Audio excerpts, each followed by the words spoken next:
Stadium, where the stage is set for Game 6 of this Fall Classic. And for what could be the last picture show of this 1992 World Series, we turn it over to Sean McDonough and Tim McCarver, Mr. Saturday Night and Mr. Baseball. Fellas? Thank you, Pat, and good evening, everyone. Welcome to Game 6 of the World Series, with Toronto leading 3-2. The scenario is just about the same as it was for Game 5. The Blue Jays still one win away from their first World Championship, and Atlanta still in a do-or-die situation. But certainly with Atlanta's win in Game 5, there is a lot more pressure on the Toronto Blue Jays as the series returns to Atlanta. And it was here on their home field that the Braves took Game 1. Damon Berryhill's 3-run homer off Jack Morris in the 6th inning gave Atlanta all of its runs in a 3-1 victory.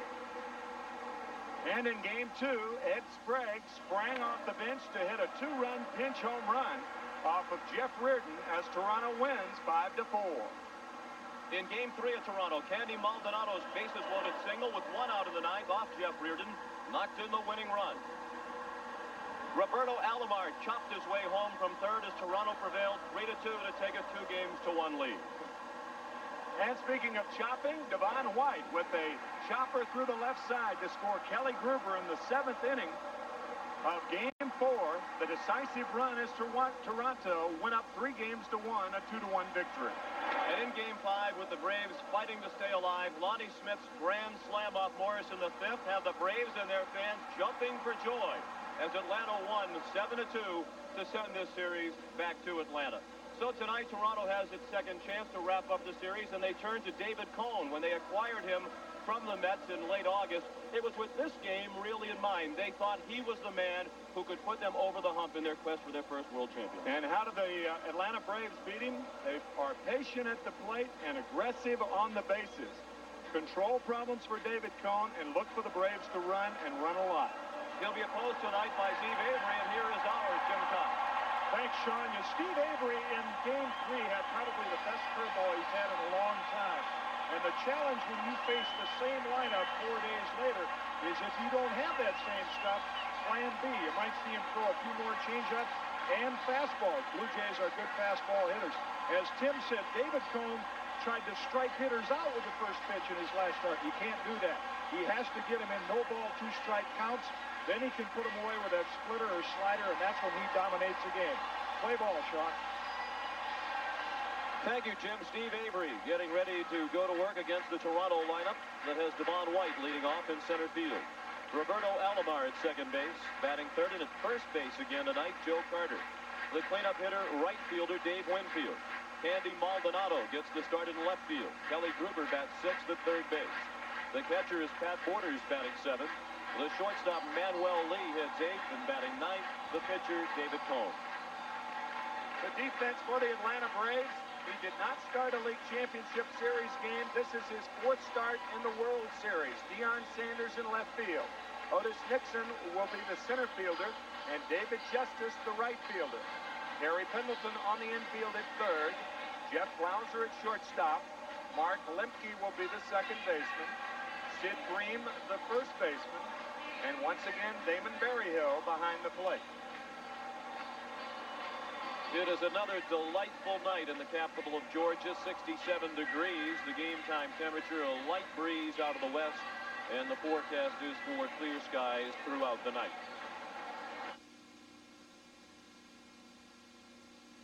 This Major League Baseball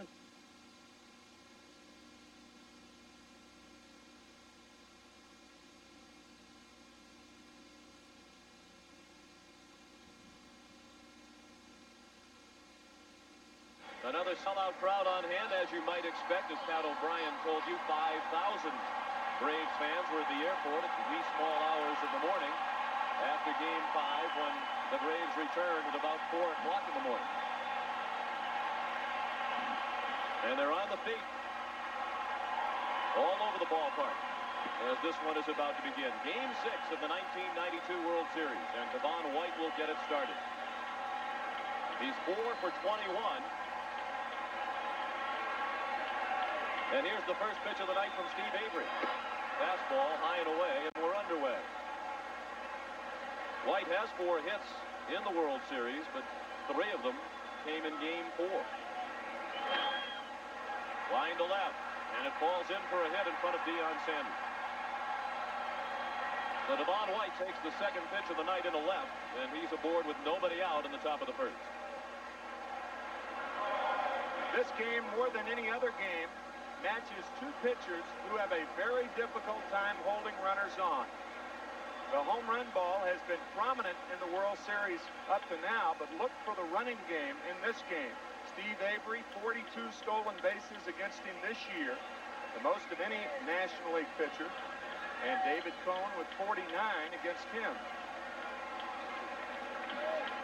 Devon White has not stolen a base in the postseason. And Roberto Alomar looks at a ball. 1-0 on Alomar, who's just 2 for 18 in the series. And 0 for his last 6.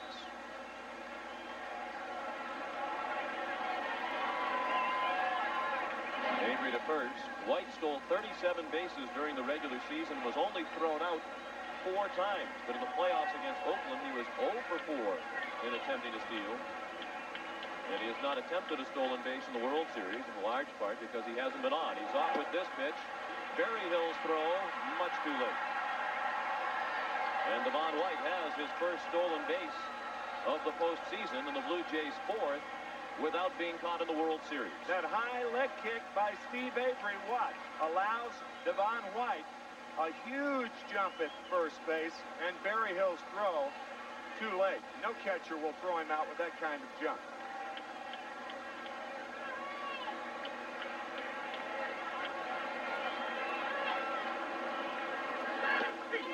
On the corner, 2 balls and a strike on Alomar. Those were Alomar's numbers during the regular season. He was 4th in the major leagues and 3rd in the American League with runners in scoring position. Good job of hitting. You can see Alomar make the effort to slap the ball to the right side and move White to 3rd with 1 out.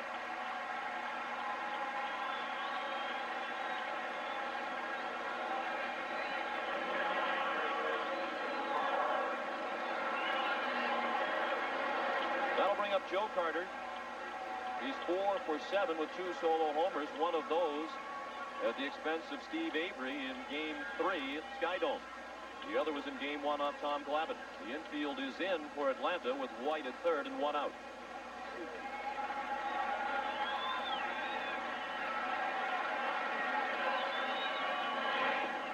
Breaking ball in the dirt.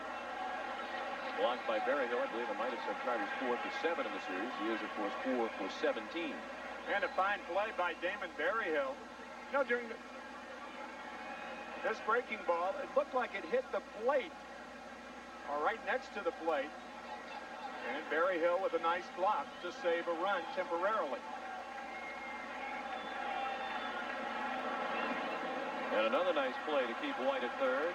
On another breaking ball that was short of the plate. 2 balls and no strikes.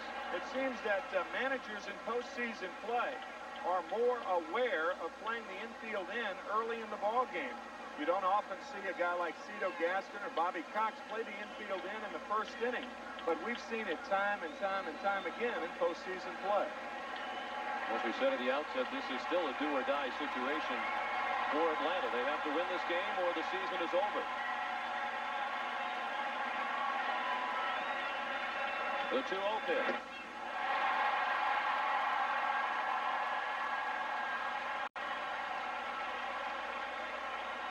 Carter has more runs batted in than any player in baseball over the last 7 years.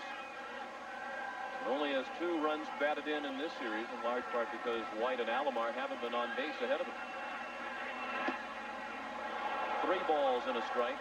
Carter will be followed by Dave Winfield.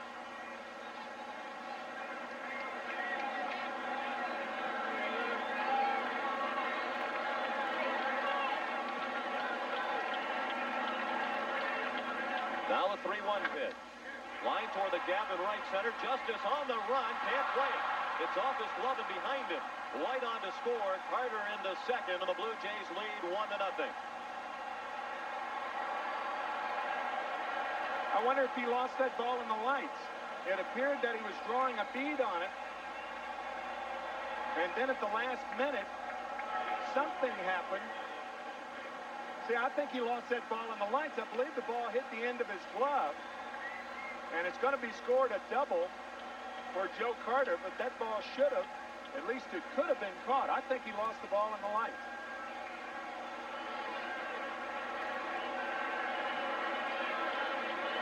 And they have changed the scoring to an error on Dave Justice, allowing Carter to reach second. As you noted, it should have been caught. So the error on the board for the Braves, the run on the board for the Blue Jays.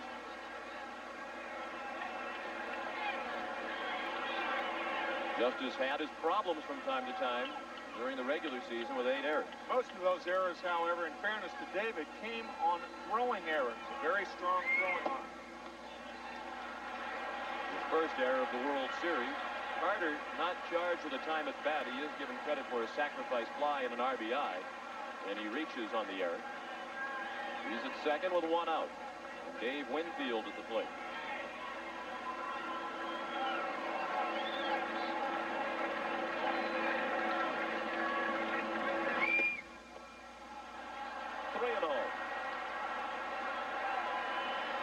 Winfield just 1 for his last 10.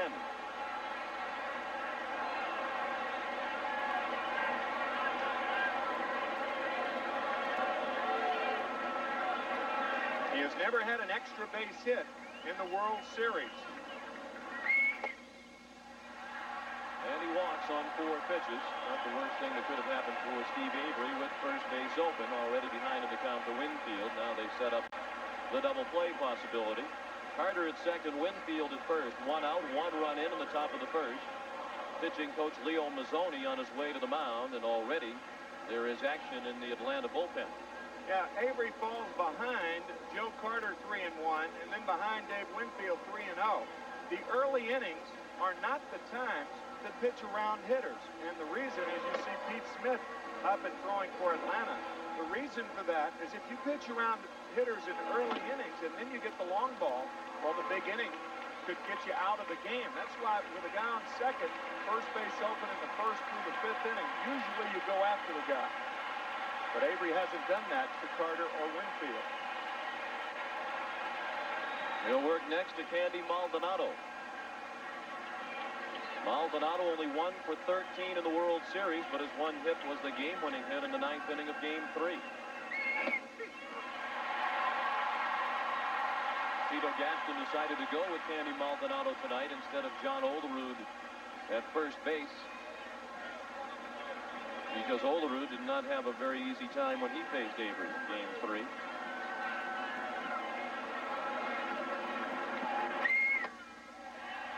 Check swing. That's a swing, says first base umpire Jerry Crawford. And the count is 0-2. Jim Cott mentioning the curveball of Steve Avery. That's one of the reasons Olerud's out of there tonight. That was a tough pitch to Maldonado, but he clearly went through. Olerud was 0 for 3 in Game 3 against Avery with 2 strikeouts. Softly hit towards short. Lauser to lefty for the out on Winfield, the second out of the inning. Carter takes third on the play. First and third with 2 down as Maldonado reaches on a fielder's choice.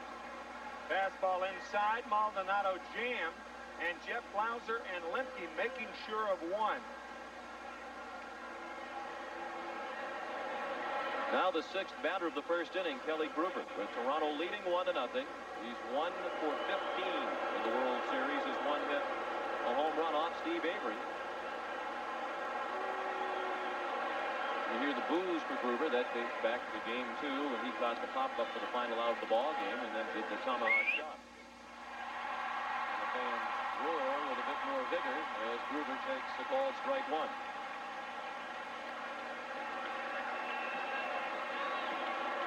For 8 with runners in scoring position in the postseason, and overall Kelly is 3 for 37 in the playoffs and World Series combined.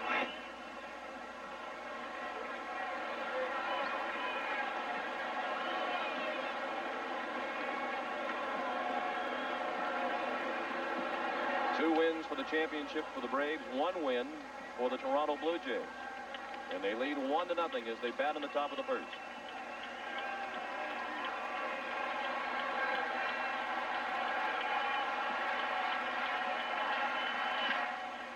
To short, Blauser bobbles, but recovers in time to force Maldonado and end the inning. 1 run in the first for the Blue Jays after half an inning. Toronto 1 and Atlanta coming up. In left field, Deion Sanders. Terry Pendleton, the third baseman, hits third. The cleanup hitter, right fielder David Justice. Batting fifth at first base, Sid Bream. The shortstop, Jeff Blauser, hits sixth. Catching and batting seventh, Damon Berryhill. The second baseman, Mark Lemke, bats eighth. And hitting ninth, the pitcher, Steve Avery. The defense for Toronto finds Candy Maldonado in left field. Devon White, who has made one remarkable play in this series, in center. Dave Winfield started 26 games in right field, and keep in mind that the Braves will try to run on Winfield's arm. Kelly Gruber at third base. Manuel Lee, the shortstop. Roberto Alomar at second base. And Joe Carter at first base. He has started only 6 games in the regular season there, but he did start 1 game at first base for Toronto. That was game 1, and Pat Borders behind the plate. 29-year-old David Cone on the mound, acquired on August 27th from the New York Mets in exchange for Jeff Kent and Ryan Thompson. Cone making his second appearance in this World Series. He had no decision in game 2. The come from behind win for the Blue Jays on Ed Sprague's home run. Control trouble plagued Cone in game 2. He walked 5 in 4 and a third innings. Braves coming up for the first time tonight, trailing 1-0, and Otis Nixon leads off. Otis 6 for 21 in the World Series, and particularly hot of late. He's 5 for his last 9. He was 2 for 4 in game 4 and 3 for 5 in game 5. And Gruber in on the grass at third, respecting the bunt possibility. First pitch of the night from David Cone. Fastball high for ball 1.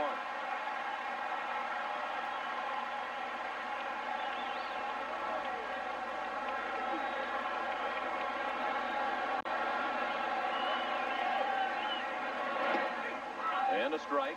1 ball and 1 strike on Nixon. David Cone's only loss to the Braves in this ballpark back on April 30th, 1990. 4-1 in this park. Chopped to short for Manuel Lee. 1 out.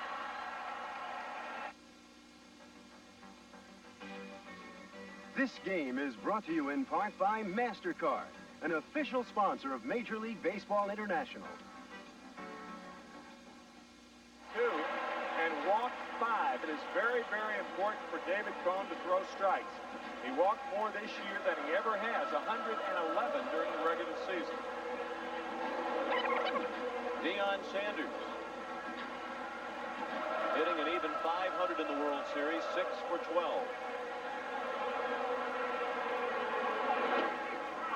And he takes a strike.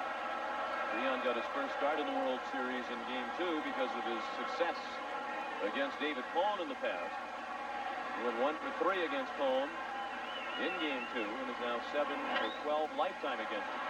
Carter waves off Cone, 2 down. In the bottom of the first, the Blue Jays lead 1-0. So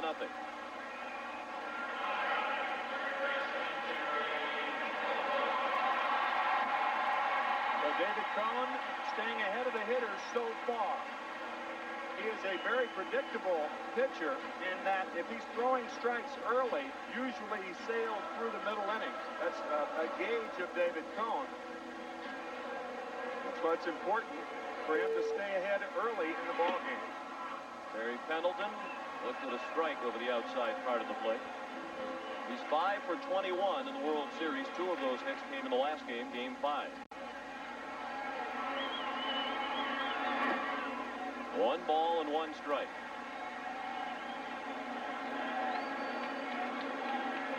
Pendleton can keep the inning alive. David Justice would bat next.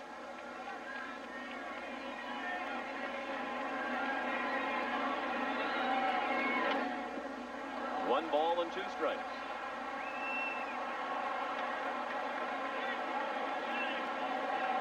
This is the 46th World Series game, postseason game rather, for Terry Pendleton, second on the all-time list, behind Greg Nettles.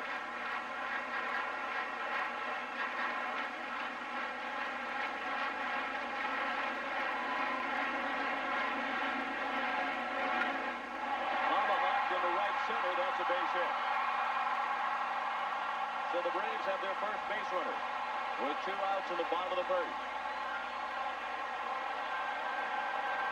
We have mentioned several times that Bobby Cox is amazed at how Terry Pendleton can handle the ball eye high or right around the shoe tops. Well, this one is eye high.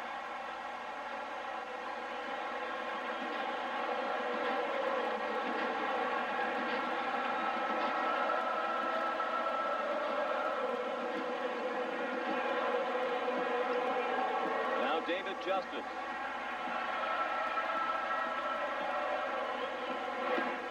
Ball 1 outside. Justice hit his first home run of this World Series in Game 5 off Jack Morris. He has only 3 hits through the first 5 games.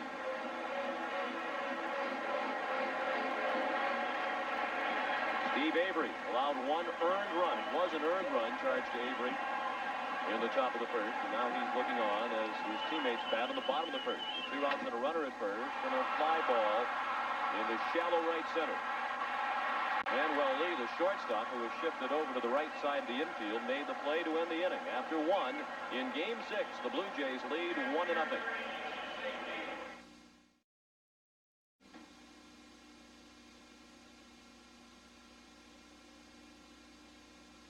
America program. First pitch of the second, a strike to Pat Borders from Steve Avery. The Blue Jays batting with a 1-0 lead. They have the bottom third of their order coming up. Borders, then Lee and Cone. Line under the glove of Jeff Blauser. He had a chance to play it, but it eluded his grasp, and Pat Borders continues to sizzle. He's the leading hitter in the World Series, now 8 for 17, and he's hit in 14 consecutive postseason games. The record held by Hank Bauer, who hit in 17 consecutive postseason games. Ricky Henderson with 15 in 89 and 90. Brooks Robinson and Pat Borders with 14. Wow. It's distinguished company indeed for Pat Borders. So for the second time in as many innings, the Blue Jays have the lead man on. Manuel Lee bunts foul along first. Lee just 1 for 15 in the World Series. And 0 for his last 9. He's only hit a 5th inning single in Game 2 off John Smoltz.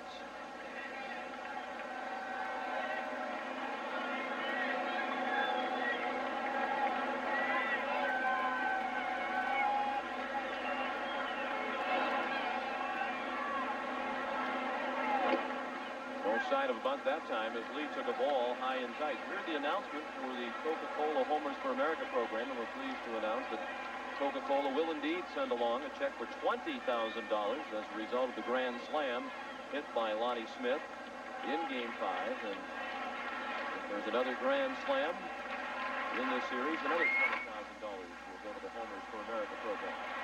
David Justice, the catch in right for the first out of the second. I thought Manuel Lee missed a sign. That was a bunt sign. It's very unusual to bunt for a pitcher coming up because Manuel Lee, it's almost like a free at bat. If you don't move the runner over, then the pitcher has a chance to bunt him over.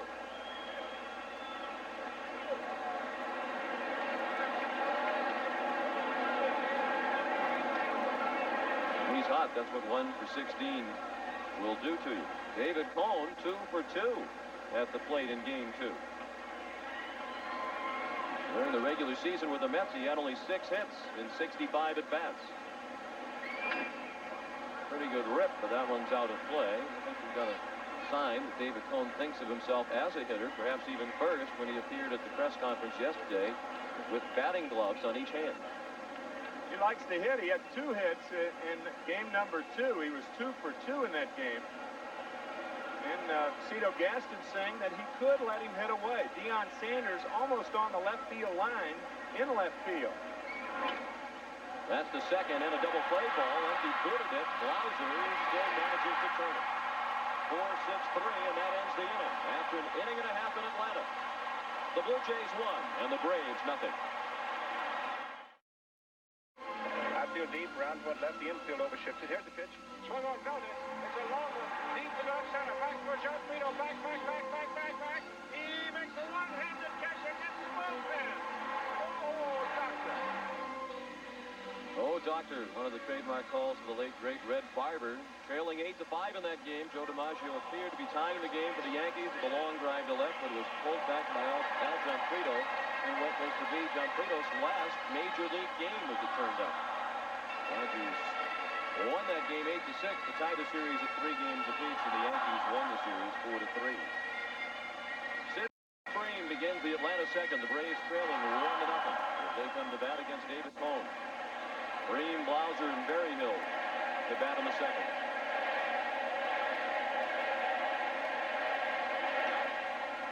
Bream 3 for 12 in the series, all 3 of his hits singles.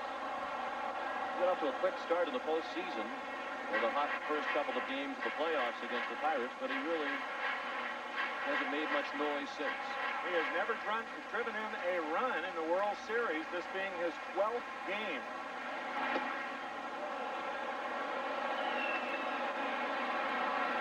And the all-time record for World Series starts from the start of a career without an RBI is shared by a couple of Hall of Famers. It's 13 World Series starts without an RBI. St. Louis outfielder Chick Hafey, Yankees pitcher Whitey Ford. 13 World Series games from the start of their careers without an RBI.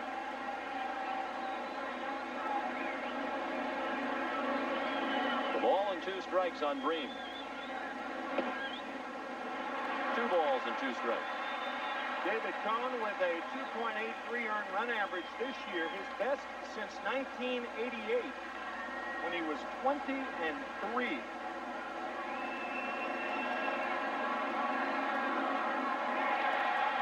You may remember that year that the Mets won the Eastern Division of the National League. David Cone was slated to pitch Game 2 against the Dodgers. He had conspired with a writer for the New York Daily News to write an article every day. And he wrote that article. It had some disparaging views of the Dodgers. They didn't take too kindly to it, and they beat David Cone in Game 2. And I'll tell you, I remember seeing him before that game, and he was visibly upset. And he has admitted that it was a mistake to come out with that article. You wonder why players allow themselves to get into those situations in the postseason. Certainly they don't need the money to do guest columns or extra radio shows or television shows, but in this series, we've seen an example of it. David Justice on Thursday morning before Game 5 said that he thought his teammates were flat in Game 4, had the atmosphere of a spring training game, and Bobby Cox said that's a lot of baloney, and many of Justice's teammates were upset as well. That's ball 4. Bream battled all the way back from 0-2 to work Cone for the first walk of the night thrown by the Toronto right-hander. We mentioned 111 walks for David Cone, and prior to this year, from 1986 to 1991, he had walked 3.1 batters per 9 innings. And in 1992, it was up almost a run or a walk a game. And in postseason plays, averaged 5.5 per 9 innings. Lead man on for Atlanta in the second. The Blue Jays lead 1-0. Jeff Blauser took the ball low and away. Blauser's 3 for 19 in the series. All 3 of his hits singles.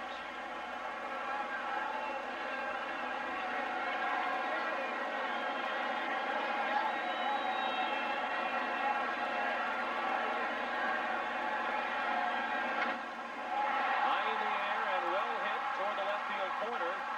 Into the corner and up against the retaining wall. Maldonado couldn't play it. It was touched by a fan and then dropped down onto the playing field, a foul ball.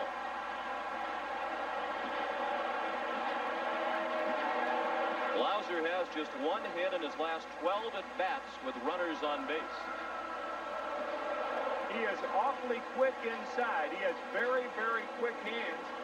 The home run that he hit against Pittsburgh was an inside fastball by Doug Drabek. I don't think Cone intended for that fastball to be inside, but it was, and Blauser turned on it.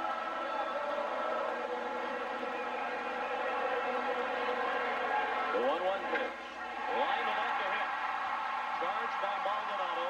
Bream stops at second. First and second and nobody out as Jeff Blauser delivers his 4th hit of the World Series. And that's another example of those quick hands. I mean, he turned on the fastball. That was an identical pitch. as the one that he fouled off. Lightning fast. That describes his hands and also the speed with which the ball went out to left. That was well struck by Blauser. 2 hits tonight for Atlanta. And now Damon Berryhill, who is 1 for his last 15, 2 for 18 overall with 10 strikeouts. He is approaching the World Series record for strikeouts in a single series.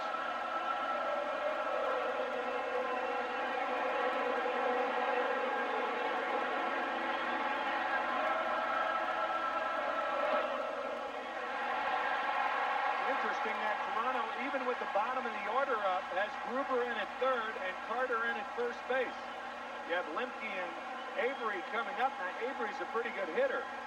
I don't think Bobby Cox is going to be bunting in this situation.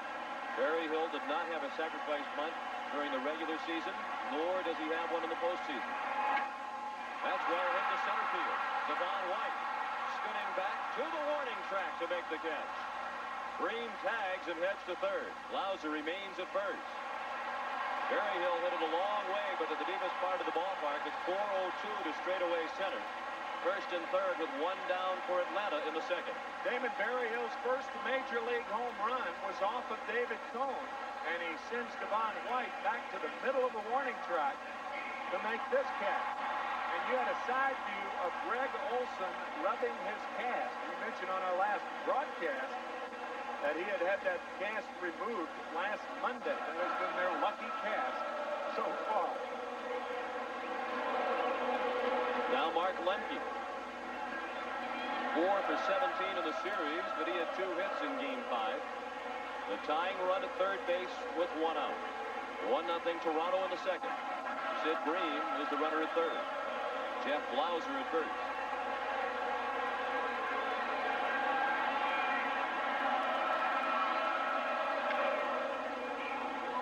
Foul ball off the foot of Lemke.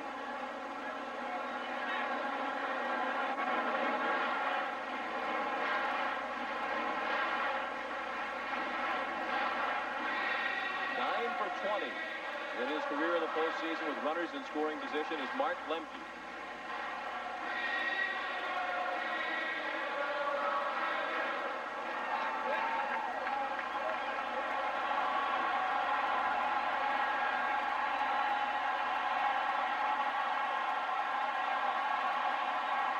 The 0-1 pitch. Fly ball, not particularly deep in left center. White makes the catch. Green won't try it. He started down the line and then wisely thought better of it, as White's throw was right on the money to the cutoff man Carter and with plenty on it. Well, if that ball was hit just a bit deeper, I think Bream tries it. Devon White setting up in perfect position to throw, and he makes a good throw. But with the pitcher coming up next, I think a runner at third would have taken a chance had the ball been hit just a tad deeper.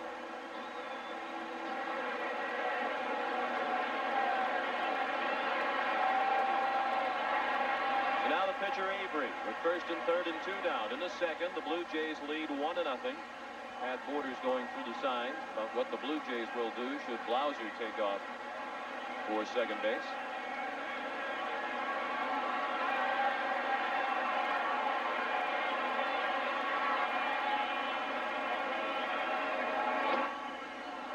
Late swing and 1 strike on Avery, who hit 171 during the regular season.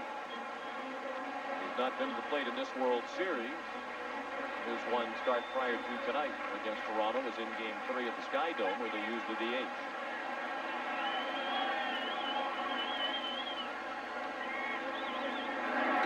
High and away, 1 ball and 1 strike.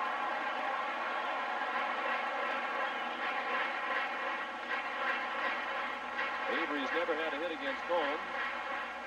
Both managers made the point before the game tonight that sometimes for a pitcher, particularly one who is occasionally plagued by control trouble, it can be difficult to throw a strike to the pitcher because you're just trying to steer it over. That was right down the middle. No problem throwing that strike. 1-2, the count on Avery.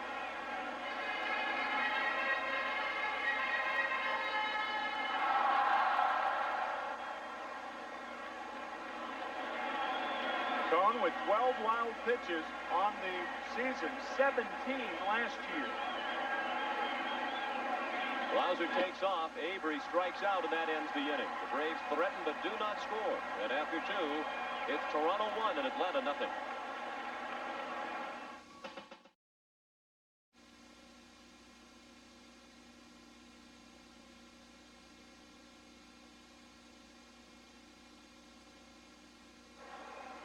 Welcome back to Atlanta Fulton County Stadium for Game 6 of the 1992 World Series. The Toronto Blue Jays lead this game 1-0. They lead the series 3 games to 2. The top of the order in the third for the Blue Jays, Devon White. He took the second pitch of the ball game into left field for a base hit. He stole second and scored the only run of this game on a sacrifice fly by Joe Carter. Carter will hit third in this inning. Roberto Alomar between Carter and White. Steve Avery's 0-1 pitch. White tried to bunt and missed it. Devon White, very hot in the American League Championship Series, batting .348. He, along with Alomar, combined for a .388 average, but his World Series numbers are down. And he strikes out on 3 pitches. Berryhill has to throw down to first for the putout. 1 out in the third. That's the first strikeout of the night for Steve Avery.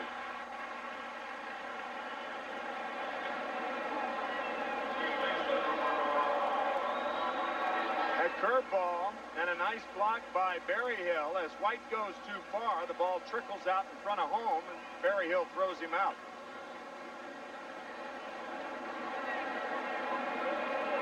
Now Roberto Alomar, 2 for 19 in the series with his 0 for 1 tonight.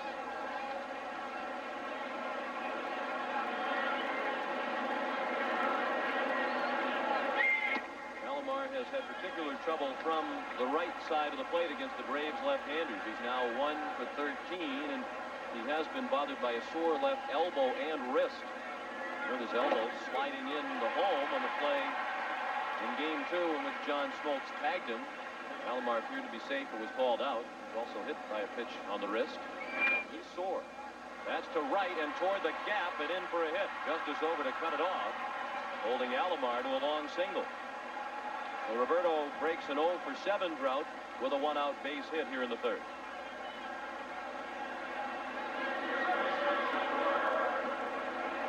You look up and down both lineups, and you see some very paltry averages of all the hitters. Only Pat Borders is hitting over .235 in the Toronto lineup. They carried a .204 team average coming in. Now Joe Carter, who knocked in the only run of this game with a sacrifice fly to right. He wound up reaching, and David Justice couldn't snare the fly ball and was charged with an error. Alomar off with the first pitch. He'll steal it without a throw. Avery with the slow move to the plate and an off-speed pitch. And Alomar is 3 for 3 in stolen bases in the World Series. Once again, the high leg kick. Watch Avery with that high power pitcher's leg kick, and Alomar stealing second without a throw. He has stolen third base once in this series, 12 times during the regular season, so he may not be through running yet.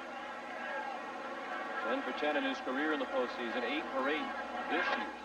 Carter to the right side. Another good piece of hitting by a Blue Jay hitter. This not as admirable because there was 1 out. But it did appear that Carter was trying to shoot that through the hole that he had on the right side.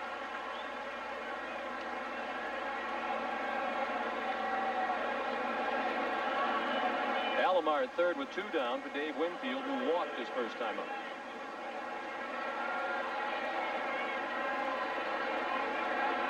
One 0 Toronto. The Blue Jays batting in the third.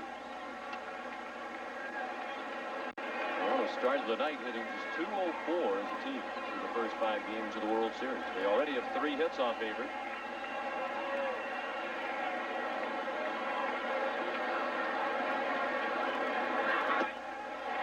Good off-speed breaking ball. Winfield was out ahead of it.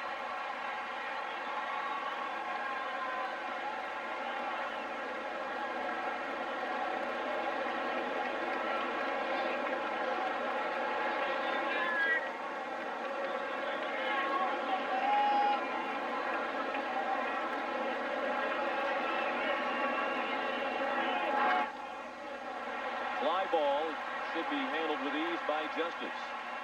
And it is. The Blue Jays strand a runner at third. We'll return to Atlanta Fulton County Stadium after this word from your local station. To the bottom of the third, as Pat O'Brien told you at the outset, the last 5 teams that have held a 3-2 World Series lead have all lost the World Series. Each of them has lost the final 2 games on the road.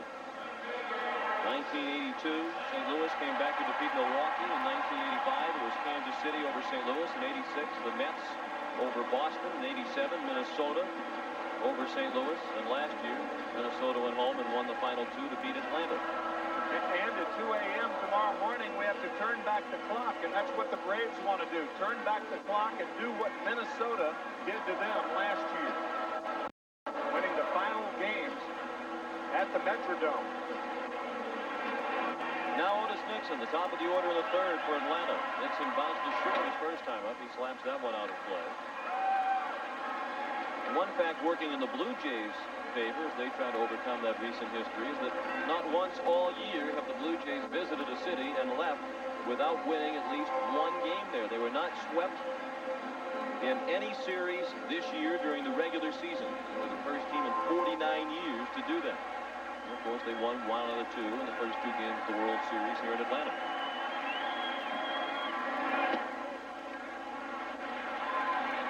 One and one on Nixon. Something has to give because the last 5 World Series champions have all had the home field advantage in the playoffs and the World Series.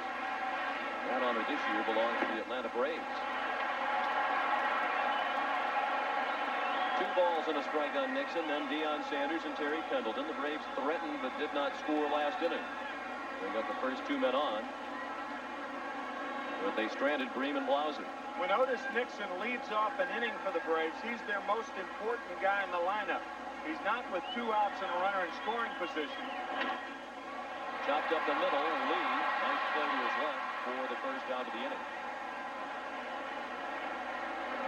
He is similar to Devon White or Roberto Alomar with Toronto. So it's very, very important to get the first guy, especially when it's Otis Nixon. Nice play by Manuel Lee. Now Deion Sanders, who bounced to the first baseman Carter on assist of his first time up.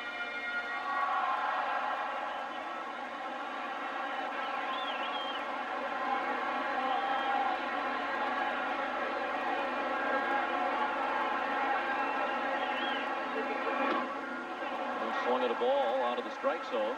0-1 on Sanders. Nixon the first out of the third. The Blue Jays lead 1-0. Deion has been sniping off and on at Braves general manager John Schuerholz. But Schuerholz was the first to say yesterday that you can see the excitement level of the Braves ball club rise when Sanders is in there.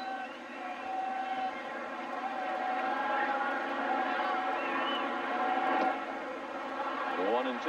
That's what gave Deion his first opportunity to play because David Cohn was pitching. He almost hit a ball out of the ballpark his first start in the World Series. That was game 2. That was after not starting a league championship series game. And when he did play, he wasn't very impressive in the league championship against Pittsburgh. 0 for 5 with 3 strikeouts. But he has turned all that around in the World Series. Should the Braves win this, he'd have to be considered a leading contender for MVP on it. 2 balls and 2 strikes. Deion not playing football during the World Series, but that didn't stop him from undertaking another task yesterday. He spent the day between games in Tallahassee at the opening of a Friends Rib Restaurant.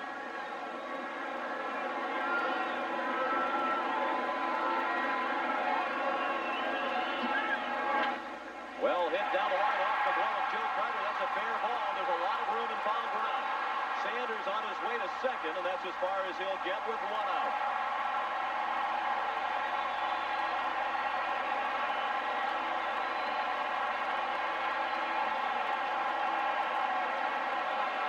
Toronto loses something with defense with Carter at first base. We mentioned only 6 starts. I'm not saying John Olerud would get that ball, but it's off the glove Joe Carter.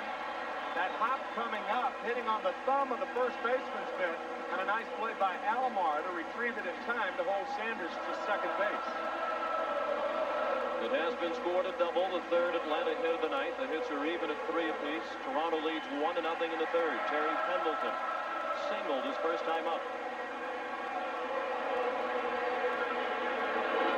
Breaking ball inside, 1-0 on Pendleton.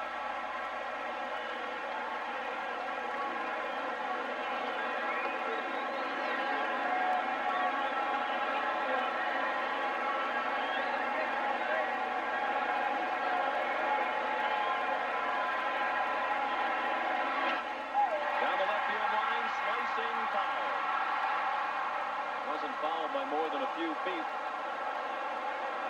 Sanders will go back to second. A fastball outside, and Pendleton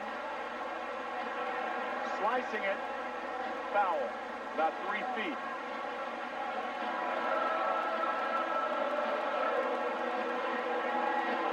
That average was the best of the majors this year with runners in scoring position.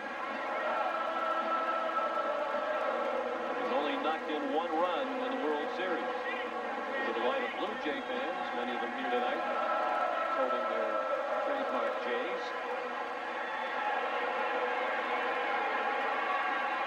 Sanders taking off for third. The pitch gets through Borders. Sanders slid into third head first. And he's 90 feet away now with the game-tying run with 1 out. We mentioned the wild pitch is a problem for Cone. And Sanders taking off on the right pitch. The splitter in the dirt. Through the wickets of Borders. Watch Kelly Gruber acting like he has a play on Sanders to keep him there. It's Dion's 4th stolen base in the World Series in as many tries. The Braves stole 4 while David Cone was out there for 4 and a third innings in game 2. Now the infield is in with a tying run at third and 1 out. The 2-1 pitch. It's more than deep enough to get the run in as Devon White retreats to the front of the warning track. Sanders lifts home from third. We're tied at 1.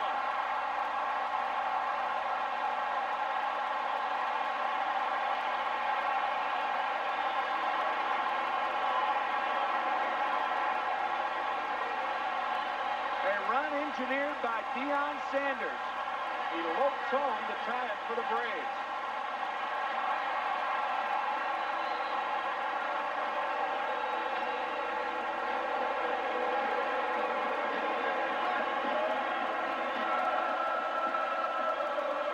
David Justice, the batter. 2 down and the base is now empty. The shift is on again in the infield for Justice.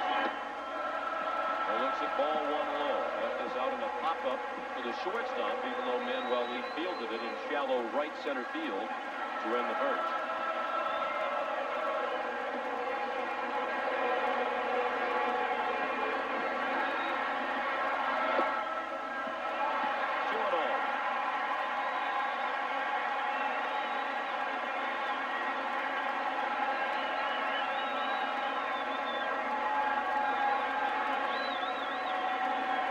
Jewelry contributes to the limp. It's a lot of weight around Deion's neck to carry around. He made his way around the base paths. It doesn't hamper his speed. A double, a stolen base, and the sacrifice fly by Pendleton. Another dangerous situation for Cone. A 3-0 count now to David Justice. With Green on deck, Justice had the green light and sliced it foul. Here's Sid Bream. 1-1 the score in the bottom of the third. This is game 6 of the 1992 World Series. The Toronto Blue Jays will wrap it up with a win tonight. Ties him with Henry Aaron, the Braves postseason home run record.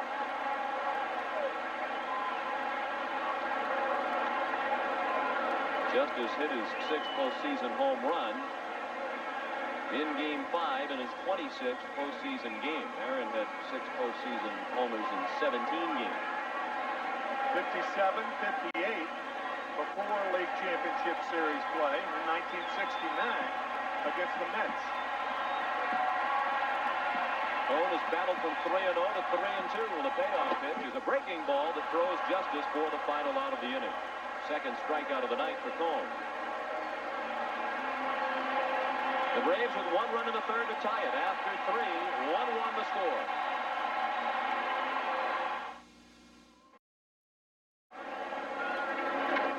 Maldonado with a high fly ball to deep left field. Sanders back to the warning track, to the wall. It's a home run.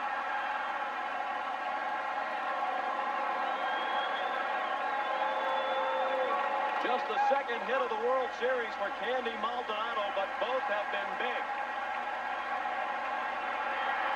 And they love it at the Sky Dome, where they're watching on the Jumbotron scoreboard. First home run of the World Series for Maldonado makes it 2-1 Blue Jays. And before that home run, he was 0 for his last 11 in postseason play against left-handed pitching.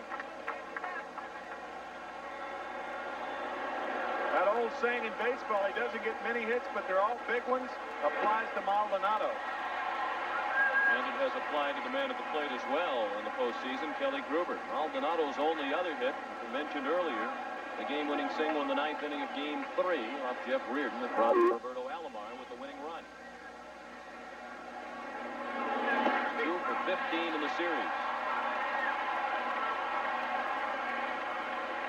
That was the 16th home run of the postseason for the Toronto Blue Jays. Ties a record shared by the 1970 Orioles and the 1989 Athletics. Gruber to short. Blauser to third to get Gruber by a running step. This Major League Baseball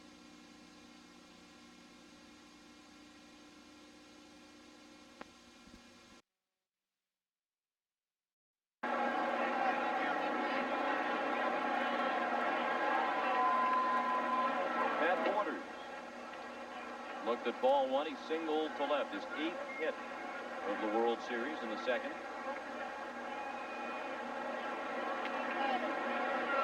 And by the way, the third home run the Blue Jays have hit off Steve Avery. All solo shots.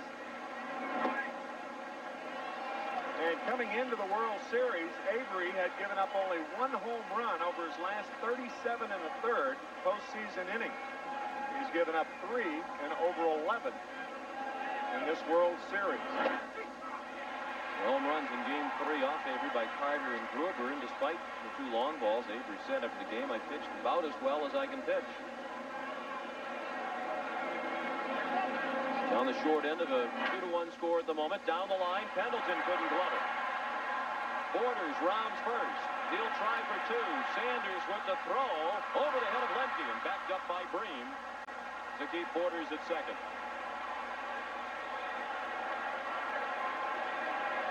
We'll wait for the scoring, but in all likelihood, that is another hit for Pat Borders. It is a double, his 9th hit of the series. A breaking ball hit off the heel of the glove of Terry Pendleton.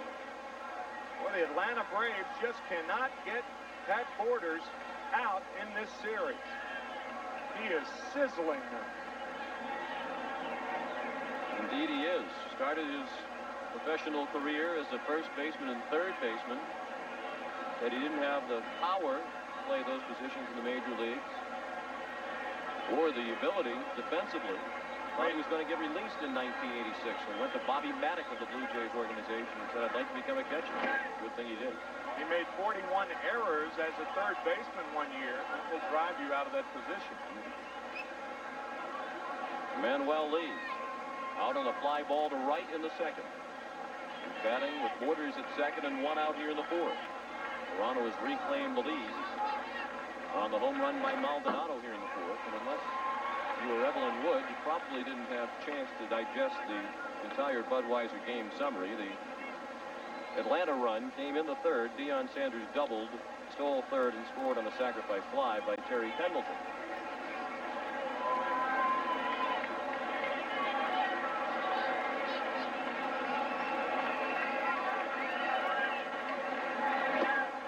Low and away, 2 balls and 1 strike. And with 2 hits in the inning, Pete Smith is up for the 2nd time tonight in the Atlanta bullpen. He started warming up in the 1st inning when the Blue Jays sent 6 men to the plate.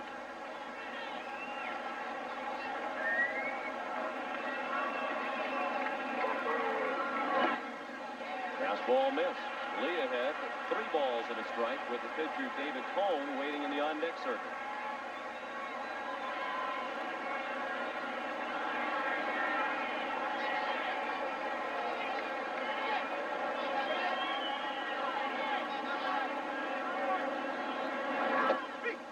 On the corner, and the count is full on Lee.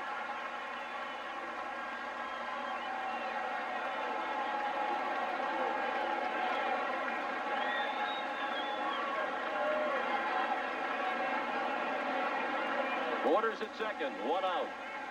1 run in here in the 4th for the Blue Jays. They lead 2-1.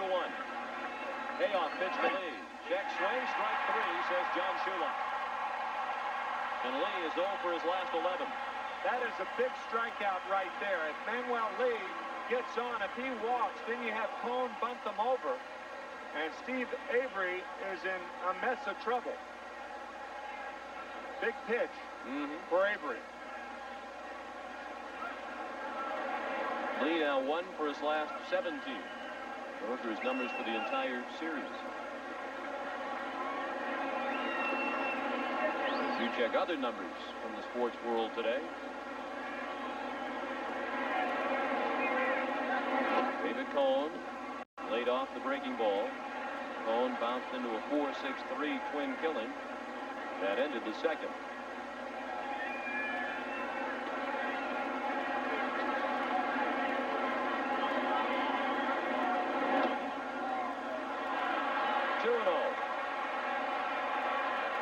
David Justice very, very deep in right field. The other 2 Atlanta outfielders, Otis Nixon in center, and Sanders properly playing, but Justice way too deep against a left-hander like Avery.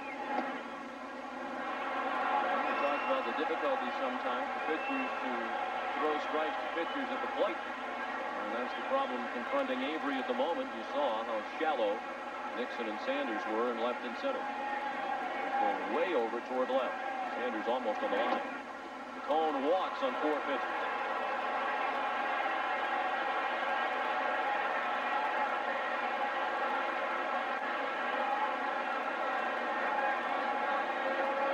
Bobby Cox, after a conversation with pitching coach Leo Mazzoni, on his way to the mound. Devon White will be the next hitter for Toronto.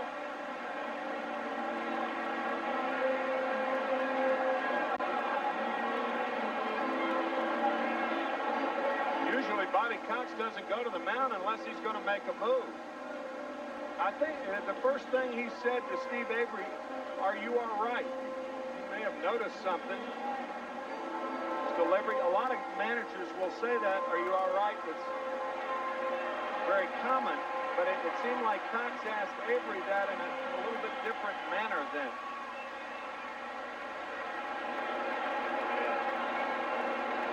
Cox tried to relax last night by spending time at his farm in North Georgia, about 50 miles from Chattanooga, Tennessee. Devon White, the batter, singled and scored in the 1st, struck out in the 3rd. He's up there with runners at 1st and 2nd and 2 down in the 4th. The Blue Jays have scored in this inning on a home run by Maldonado to reclaim the lead. It's 2-1 Toronto. The runner at 2nd is Pat Borders. At 1st, David Cohn.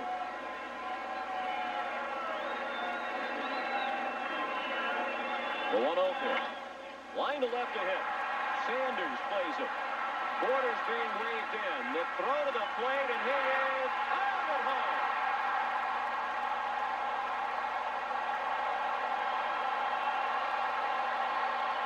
Sanders' throw was right on the money to cut down the runner and end the inning. The ball was hit hard. Sanders charges it. Borders is not a fast runner. And you see Berryhill off with the mask, and a quick tag nails his counterpart.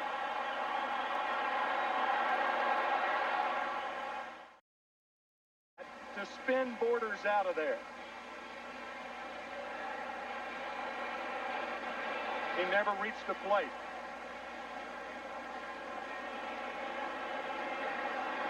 So it's only a 2-1 lead for Toronto as the Atlanta Braves get ready to come to bat in the bottom of the 4th inning. Sid Green will lead off against David Cohn.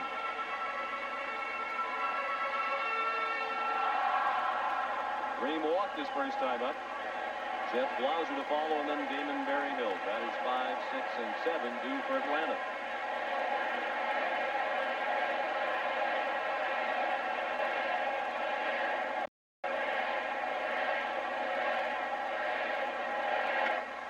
Bream first ball swinging, and it's a fly to shallow left from Maldonado.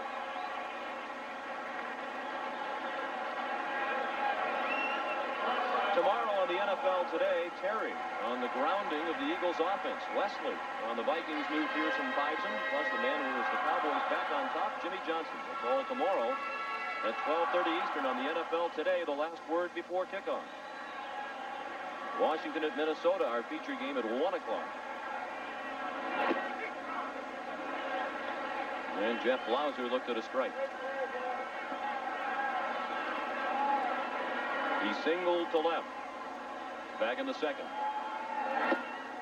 Check swing. The field down to first. It was not a swing, says Jerry Crawford.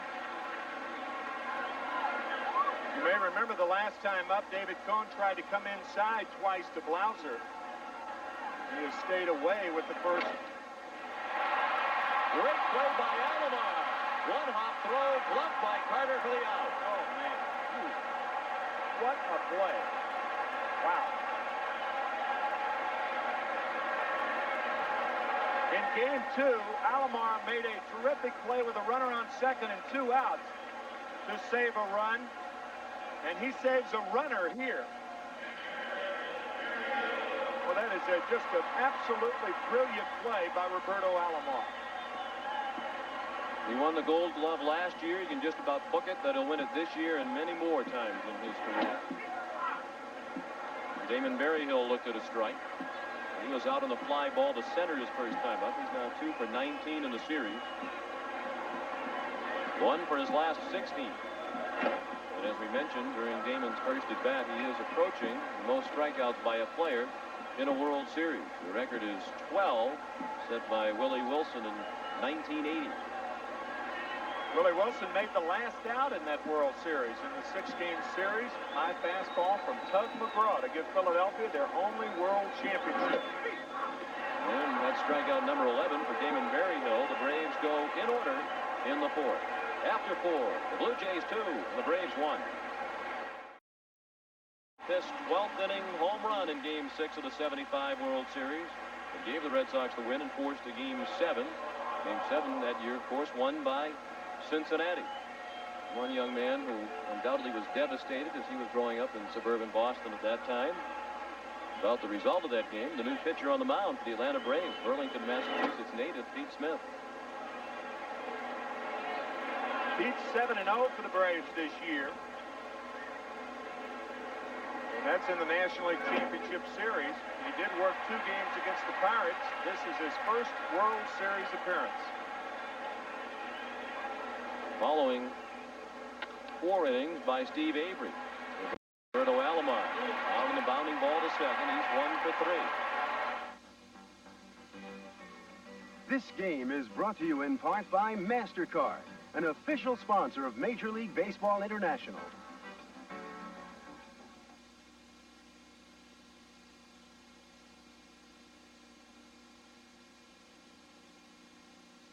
Back on top with the leadoff home run off Avery in the 4th.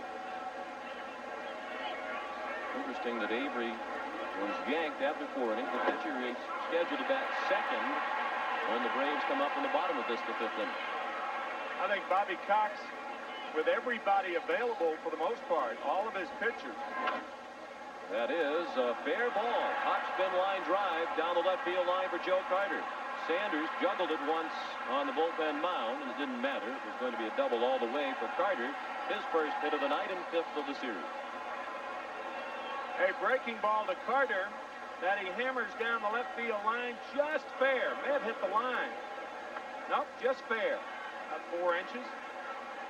But I think Bobby Cox's thinking on this was to just get Pete Smith through this inning. And then go to another reliever. In the 6th inning, the whole staff is available tonight, with the exception of Tommy Glavine, possibly John Smoltz. Possibly. Smith brought in particularly with Carter and Winfield, the big right-handed guns in mind. Carter got to him for the double. Now here's Winfield, who walked and flied to right against Avery. Blue Jays already with 7 hits. Winfield looked at a Smith fastball for strike 1. Of course, much of the reason for the low batting average for Dave Winfield in the World Series came in his only World Series prior to this year. 1 for 22 was Winfield in the Fall Classic of 1981. Well, a whole heck of a lot better this year. He's 4 for 18 now. And 1 for his last 11.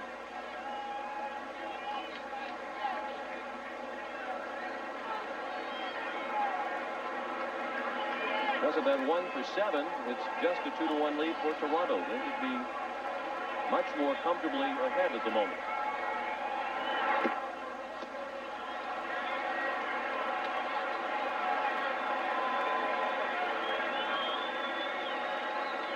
Deion Sanders has had a lot to say about this game so far. The assist, throwing out Pat Borders at the plate, and he doubled, stole a base, and scored the only run of the game for the Braves.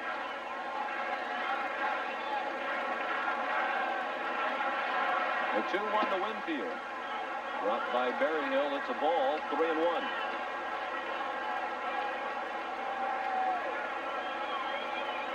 It was a close pitch, but when the catcher doesn't squeeze it, that reduces the likelihood you're going to get a strike call. Right. You see Berryhill with his head twisted around. Talked with home plate umpire John Shulock about it.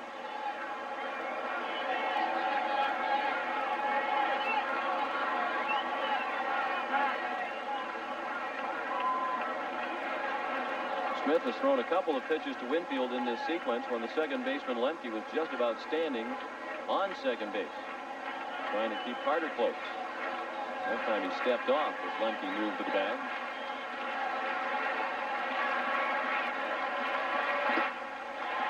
Full count now.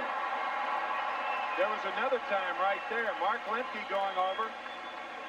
Joe Carter taking his lead, and the whole right side was open. Dave Winfield hits a lot of balls to the right side, too.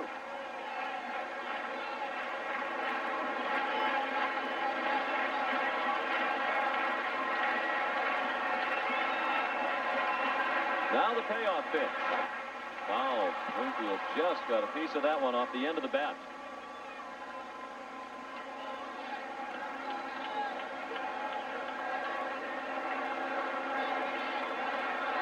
Three balls and 2 strikes, 1 out. Carter the runner at second. We're in the top of the 5th. The Blue Jays lead 2-1. If Toronto wins tonight, they are baseball's world champions in 1992.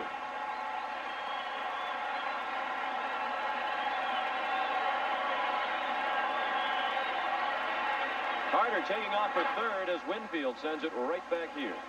That got you up, didn't it? It did indeed. I was ready for it, though. That was a harmless fly. Usually said when it didn't clang off my hand. Yeah, it was harmless because it went above us, not in rattling around in the booth here. We had Buzz Hannon ready to make the play. Happy birthday to Buzz, by the way. Those are the buzzwords today. Happy birthday.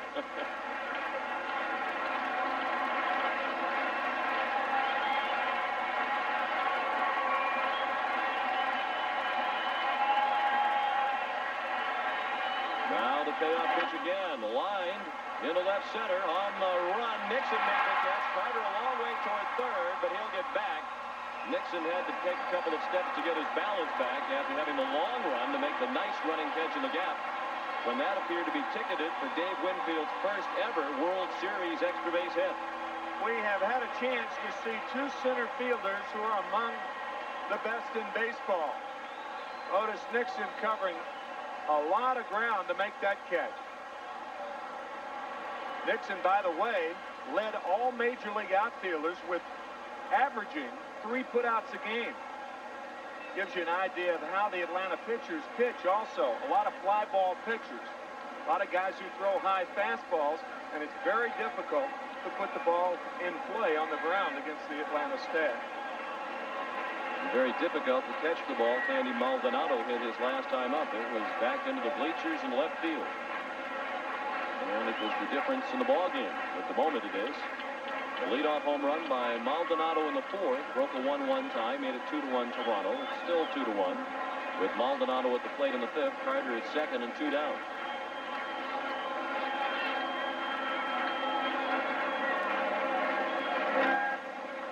Slowly to short. Blauser throws him out, and Pete Smith survives the fifth unscathed. The Braves dodge another bullet. Halfway through game 6. Toronto 2, Atlanta 1. Steve Avery was removed from the game after pitching 4 innings, and part of the reason might have been that in the first inning he had like a little splinter underneath that thumbnail that was bothering him, and I think it particularly affected the grip of his curveball because he didn't have as good a command of that tonight. So I think it was a reason of that, although he told Bobby Cox after the first inning it was okay, but that plus the Blue Jays right-hand hitters forced Bobby Cox to make that move a little sooner than he normally would. And he'll pinch hit for Pete Smith in all likelihood here in the fifth. Mark Lemke fouled the first pitch of the fifth inning away for strike 1. Lemke out on a fly ball to center field his first time up.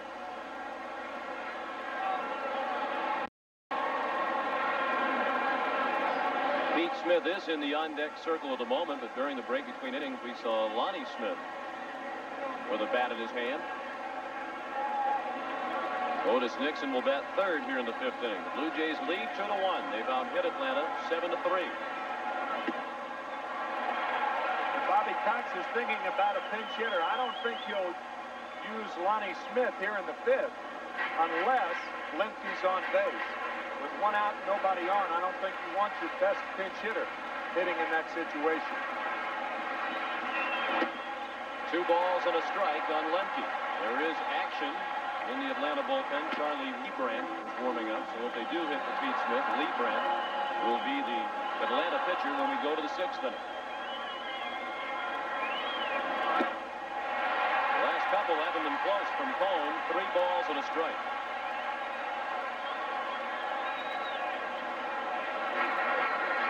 David Cone pitched only 8 games for the Blue Jays during the regular season.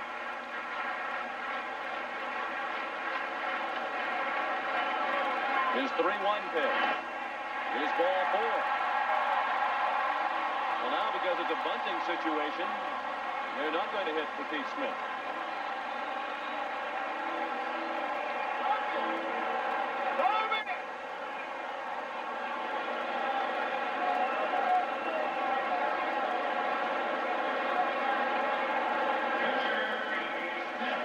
Lemke at first. That's just the second walk issued by Cone tonight. And here is Pete Smith.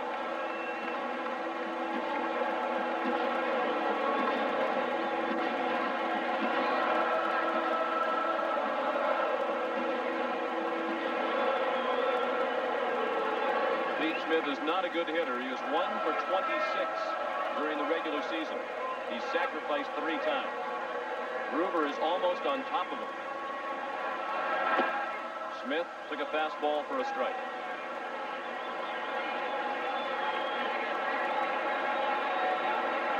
You want to bunt the ball to Joe Carter. Joe Carter is not adept at playing first base. He has a strong throwing arm, but he's not a regular first baseman.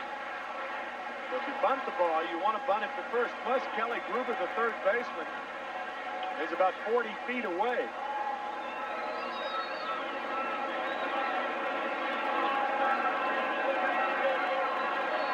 Gruber already creeping in as Smith takes a ball low and away. 1 ball and 1 strike. The field down to first. It was not an attempted bunt by Smith. Jimmy Williams, the third base coach, drew the signs for both Lemke and Smith.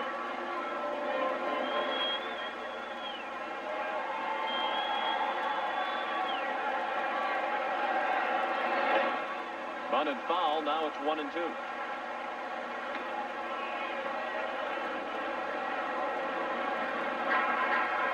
Might Bobby Cox be guilty of trying to get a little bit too much out of Pete? If you mentioned the rested pitching staff, now you're in a situation where if he fails to bunt, he has to go up there and hit. Where if it's Treadway failed to get the job done with the bunt, he'd be at least more likely to deliver a hit. Yeah, he has two ways to go. He elected to go with Smith, and it is a problem with the count 1-2. You are wasting an out. The one thing you want to do is keep in mind is if Lemke as the runner at first base, Joe Carter, if he breaks too soon, try to steal second base. Lemke has no stolen bases this year, regular season or postseason. So that's why Cone threw over there then. That throw to first base is to hold the runner. But Joe Carter, we mentioned, not a lot of experience at first base. If he breaks too soon, you go as far as he does. And by the time Cone releases the ball, you could possibly steal a base. Smith turns the bunt with 2 strikes and fouled it off. He's out. That's a strikeout. The first out of the inning.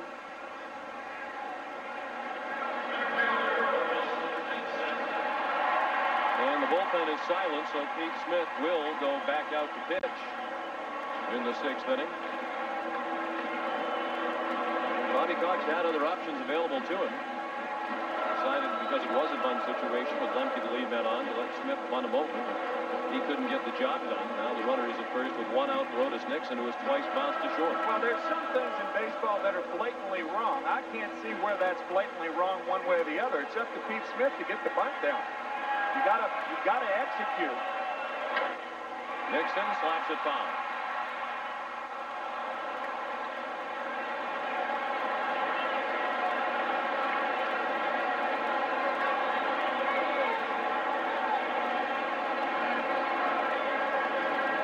I think going one way or the other, it doesn't matter whether in that situation, I don't think, whether you bunt or not. I mean, Pete Smith, a very capable pitcher, strong toward the end of the season. I think the decision was wrong, but the decision was right. The execution was wrong.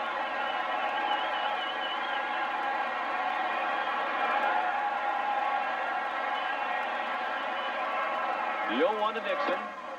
Just missed. The Blue Jays lead 2-1. The Braves batting in the bottom of the 5th. This is Game 6 of the 1992 World Series. The Blue Jays win tonight.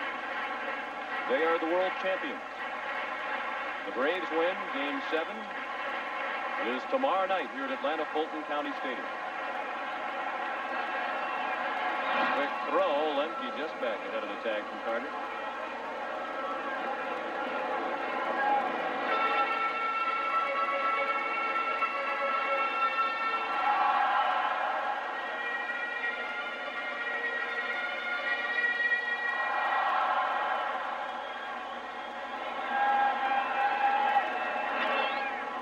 Up along the line. Lee drifts over and makes the catch. They say he was in fair territory. That's the 2nd out of the inning. The Goodyear Blimp Stars and Stripes is high overhead tonight. Stars and Stripes is the most recent addition to the fleet, continuing a tradition since 1926.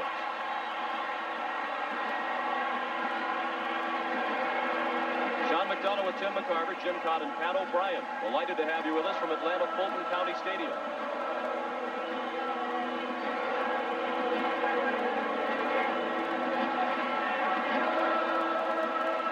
Lemke, the runner at first with 2 outs, and Deion Sanders is at the plate.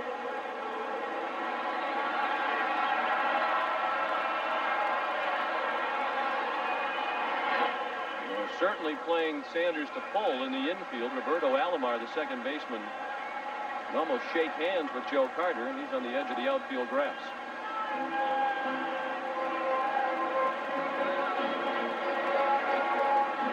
Braves with their first 2 hitters, it's very, very difficult to defense. Otis Nixon and Deion Sanders, they spray the ball around. But obviously, the scouting reports have shown that he pulls the ball on the ground. Deion has done that twice tonight, once for an out to the first baseman, the other for a double off the glove of Joe Carter that continues down the right field line.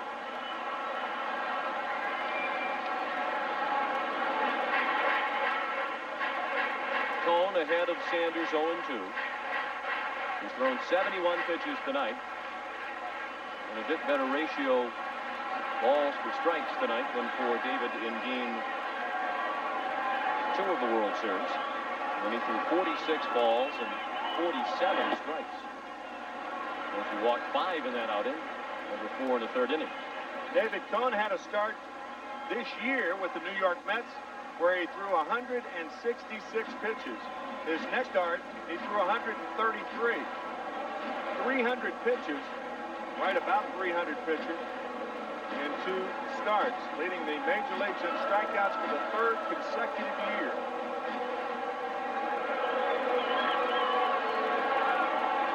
He's ahead of Sanders, 1-2. Lemke is not on the run. Dion slaps it back to the screen. You mentioned that Cohn only started 8 games for the Blue Jays during the regular season. If he is the winning pitcher tonight, he would become the first pitcher ever to win the final game of a World Series for a team for which he had pitched fewer than 10 regular season games.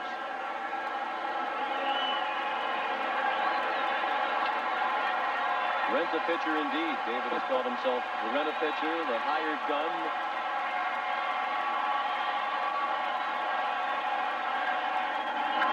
Up the middle, a hit. Lemke will continue on toward 3rd and get there without a throw. Deion Sanders continues to be a major player in the 1992 World Series. He's 2 for 3 tonight. Now 9 for 14 lifetime against David Cohn. This is only his 4th start, and he's been on base 10 times. This ball right back under the glove of David Cohn, and we mentioned that Alomar, the top of your screen there, playing him to pull. Lemke moving to 3rd easily.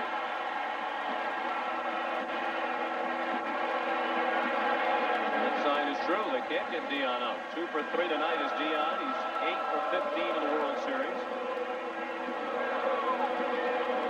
He's at first. Lemke at 3rd with 2 down in the home half of the 5th. The Blue Jays lead 2-1. The one thing that was important on that play, Mark Lemke going to 3rd base, that clears 2nd and gives Sanders a chance to steal a base. He already has 1 stolen base. Usually better not to try to go to 3rd with 2 outs unless you're sure. But it was a big play, possibly, in this situation. Pendleton took a ball low and in. There he's working on a perfect night. He singled in the 1st inning. Delivered a sacrifice fly in the 3rd that brought in Sanders with the only Atlanta run of this game. Time called. Borders and Cohn will be joined at the mound by pitching coach Galen Cisco. And there is action for the first time tonight in the Jays bullpen. Todd Stottlemyre is the right-hander. David Wells the lefty.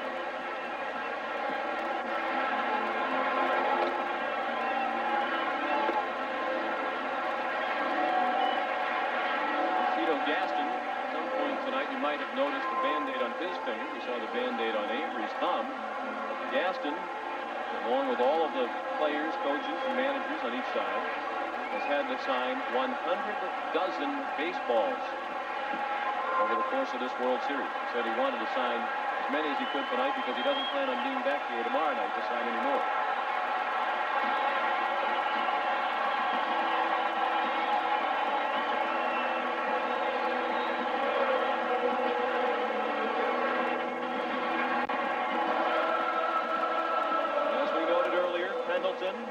The best in the majors this year with runners in scoring position. He's up there with a runner at 3rd and one at 1st as well. 2 outs in the 5th. 2-1 Toronto. The 1-0 pitch. There's a strike.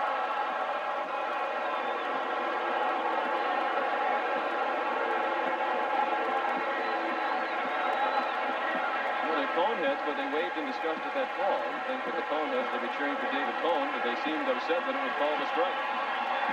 Sanders takes off. The pitch is a ball. And Dion has another stolen base. His 2nd tonight, his 5th in as many tries in the World Series. That is the 3rd stolen base of the night for the Braves. They get the 2nd stolen base, both by Deion Sanders. That gives the Braves 15 in the World Series. They've only been caught 2 times. two men in scoring position. The tying run at third. The go-ahead run at second. The 2-1 pitch. Check swing and a ball low and in. On the appeal to third, Joe West deemed that it was not a swing. Still 3-1. Did he go around? No, not even close. Many of the fans here now on their feet.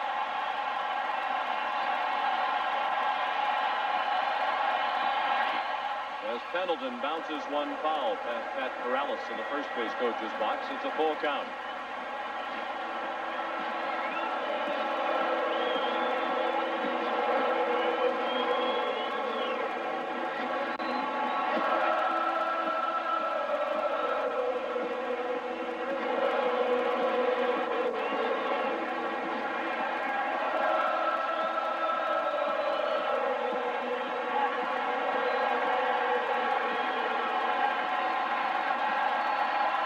Like a slider. I think the Braves are using the last sign. David Cone scaring off those signs at Berryhill. And you saw him wave his index finger around. I believe they're using the last sign. That's a splitter. On the 3-2 pitch. He struck him out. Foul tip into the middle quarters for the final out of the inning. The Braves leave two men in scoring position. They've stranded 5 after 5. Toronto 2, Atlanta 1. We'll return to Atlanta Fulton County Stadium after this word from your local station. Well, foul and left.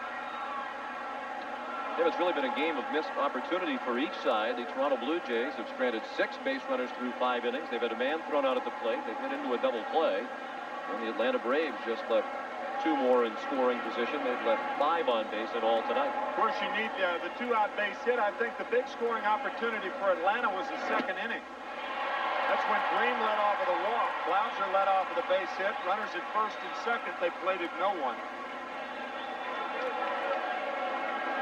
There's only been one perfect inning worked by a pitcher in this ball game. That was Cone in the 4th, and he needed a great play by Alomar on the ground ball up the middle hit by Blauser to have a 1-2-3 inning. This Major League Baseball International.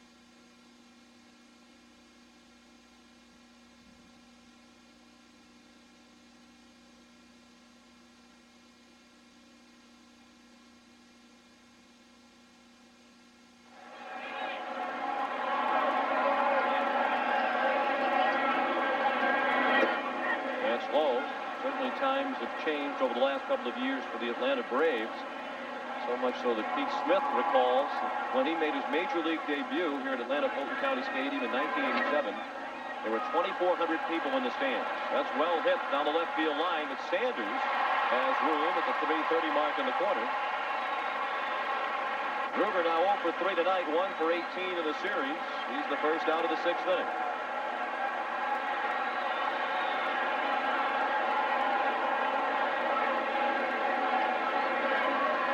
Pat Borders is singled and doubled, 2 for 2 tonight.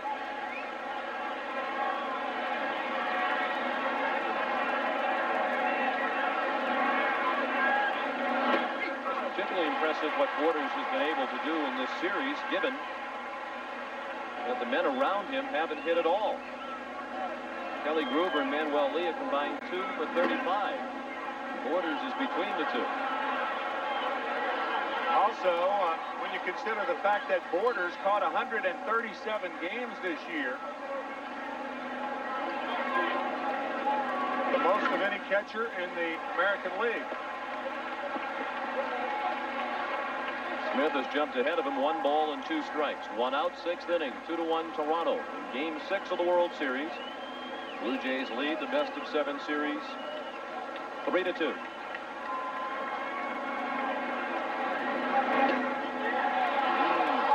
John Shulock thought about calling it a strike and thought better of it. The crowd thought it was. It's 2-2. A very, very close pitch. The fastball just off the plate. And the breaking ball is just off the plate as well, prompting more groans from the assembled masses.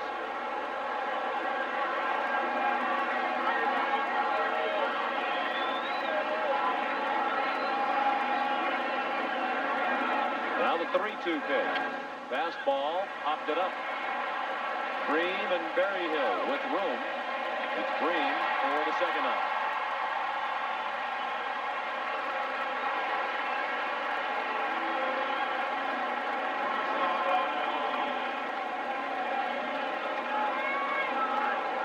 Manuel Lee 0 for 2 tonight, 1 for 17 in the series.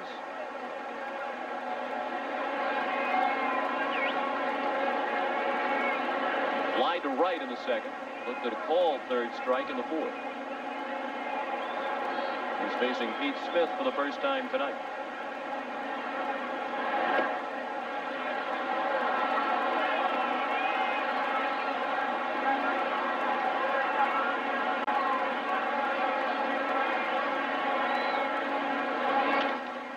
Line down the right field line, a fair ball. And a base hit for Lee. Just his second of the series. He slips down, but the throw went to second. And he's back to first with 2 down. That's the 8th Toronto hit of the ballgame. You might think, well, that's just an insignificant hit. Well, it's not. With 2 out and nobody on, a base hit will clear the pitcher, David Cone in this case. And the leadoff batter, Devon White, will lead off the 7th inning. That is provided that Cone doesn't get on. That's why Manuel Lee plays it safe and goes back to first. He needs new brakes.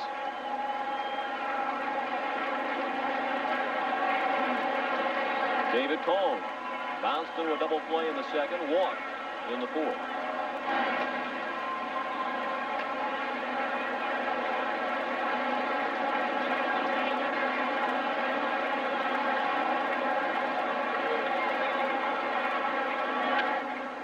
Late swing and a foul out of play. David Cone honed his hitting skills in his backyard. In Kansas City as a youngster, he and his brother put up lights in their backyard so they could play wiffle ball at Conway Park. A lot of David's pitches look like pitches you see in wiffle ball, with the ball dancing all over the place. Pete Smith throwing to first base. It is remote that Manuel Lee will try to steal a base. If he's thrown out, then you lose the value of the 2-out base hit. And David Cone would lead off in the 7th inning, either he or a pinch hitter. See, Smith's dividing his attention to first base. He need not do that in this situation. Smith, when he was drafted by Philadelphia originally, a very hard thrower. Ronnie Cox says he remembers games early in Smith's major league career when he struck out 12. Since arm trouble started to plague him, he doesn't throw quite as hard, but he's been effective, that's for sure. And Cone is out on the ground ball. That ends the inning. Bottom of the 6th upcoming at Atlanta Fulton County Stadium. The Blue Jays 2 and the Braves 1. 86.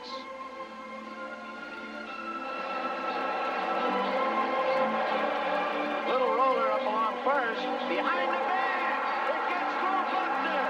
Here comes Roger, and the Mets win it.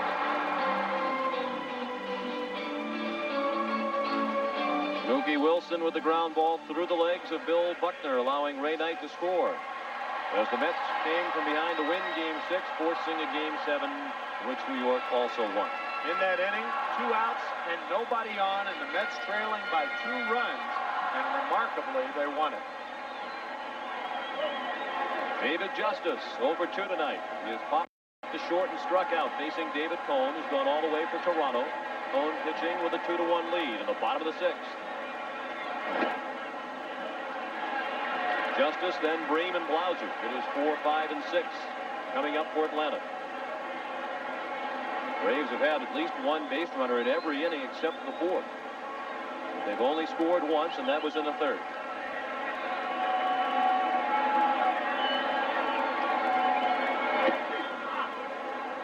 A ball and a strike on Justice.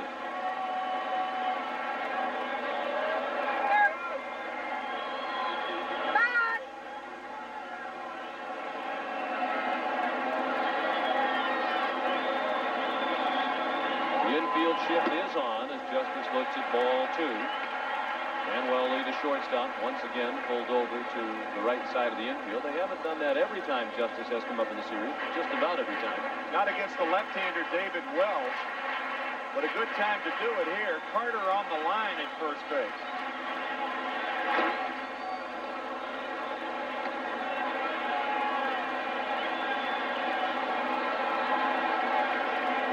'78 hits to right field this year, only 22 to the left side, 17 to center field. You can be a pull hitter and not hit the ball on the ground, but the thing about Justice, he pulls the ball on the ground.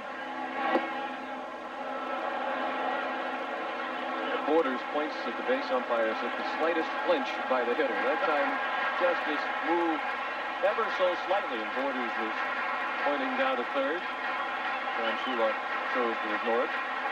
And the count is full on the leadoff hitter in the 6th inning. He fought it off. It's still 3-2. I mentioned Justice was in the middle of this alleged dissension on the Braves ball club that's been much chronicled in the Atlanta papers the last couple of days. Bobby Cox said before the game there's nothing to it. He thinks his team is one harmonious lot. Payoff pitch again. Well hit to right. Winfield makes the play. Justice out on the line drive for the first out of the inning.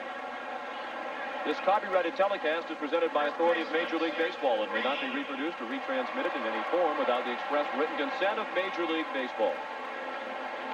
When you think about it, who says you have to have a harmony to win? You look at the Oakland Athletics back in 1972, 73, 74, 3 consecutive world championships. They had fights all the time. The man at the plate, Sid Bream, is one who was quoted as saying he agreed with what David Justice said about the Braves' frame of mind in Game 4. He thought they were flat, too. There have been reports that Justice and Deion Sanders have been feuding. Their relationship was cool after Sanders splashed Justice's fiancée with water after the championship game, the 7th game of the National League Championship Series against Pittsburgh.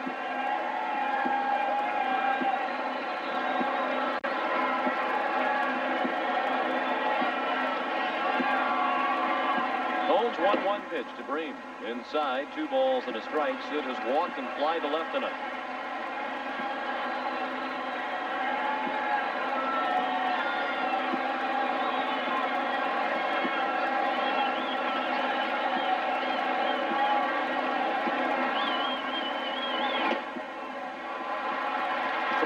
And a strike. There is action in the Atlanta bullpen. Charlie Leibrandt is throwing again.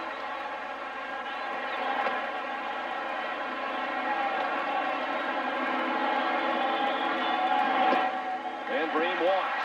Ball 4 apparently low. Bream walks for the 2nd time.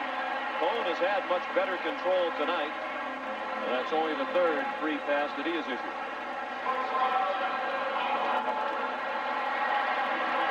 John Sullivan, the bullpen coach, getting off the phone. There will be action out there in a moment. Jeff Blauser, 1 for 2. He should be 2 for 2. He singled in the 2nd. Last time up, he had a smash up the middle, and Roberto Alomar made a great diving play going to his right. And he threw Blauser out. He laid off the breaking ball that missed. Bobby Cox said the most important thing for the Braves tonight as they go to the plate is to make Cohn throw strikes. Usually, in the words of Fox, that slider is not a strike. Be patient at the plate and be aggressive on the bases.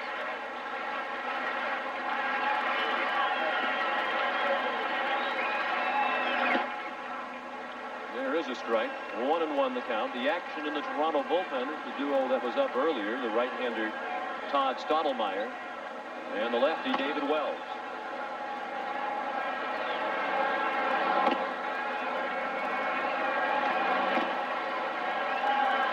One out, a runner at first. 6th inning, Toronto leads 2-1. Again, Borders pointed down at first. Again, Jerry Crawford said no swing. The count is 2 balls and a strike. 3 straight sliders to Jeff Blauser. He has had 2 very dangerous at-bats against Cohn. And obviously, he is picking him up very, very well tonight. Even his foul balls have been hit hard. Cohn has gone to 3 balls. With the last 3 hitters, he's 2-1 on Blauser and in with a strike. Among those in attendance tonight, the boxer Evander Holyfield, and he's here despite the protests of his trainers. He's been in Houston working out for his upcoming fight against Riddick Bowe, but he's been flying back and forth to see the Braves games in the postseason. He's from Atlanta. The 2-2 is a fly ball toward the Braves bullpen. A long run for Winfield, and he can't get there.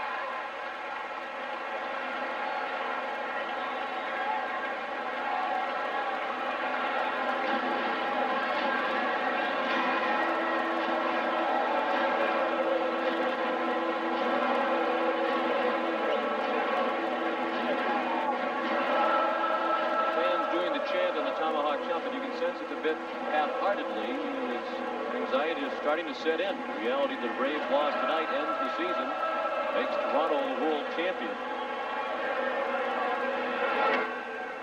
Again out of play, first base side. And as we're in the 6th inning, that possibility becomes a bit more of a possibility. You wonder how long Cito Gaston's going to go with David Cone. The Toronto bullpen has just been superb throughout the World Series. They have allowed no runs in 13 1/3 innings. The bullpen.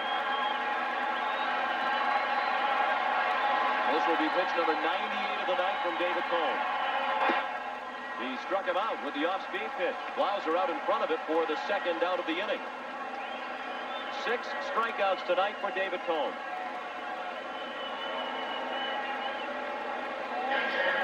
That is the slider. You see that tightly wrapped pitch that gets Jeff Blauser right on the corner. Could have been just out of the strike zone, but a tough pitch to take with 2 strikes.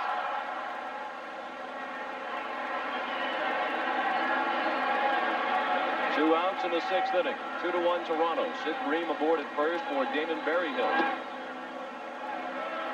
Berryhill's 0 for 2. He has flied to center and struck out. He strikes out again. He will tie the World Series record for strikeouts in a series.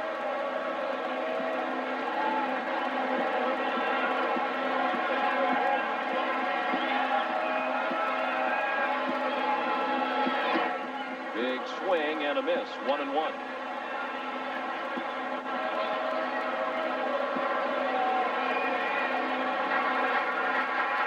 Just 3 for 34 from the left side of the plate is Damon Berryhill. The home run, of course, was the game winner in Game 1 off Jack Morris in the 6th inning. It provided Atlanta with all of its runs in their 3-1 win. Fastball straightened him up. 2 balls and a strike.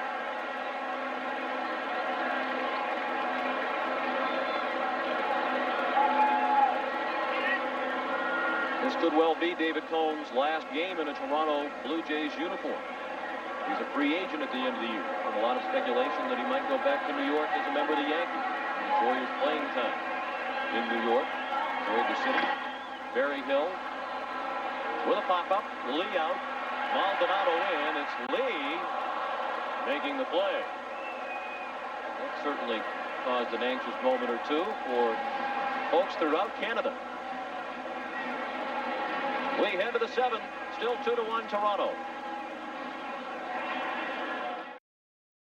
Hoping that their World Series dreams are not terminated this evening. In the interest of equal time in this political season, the name Toronto is from the Huron language. It means meeting place on a great lake.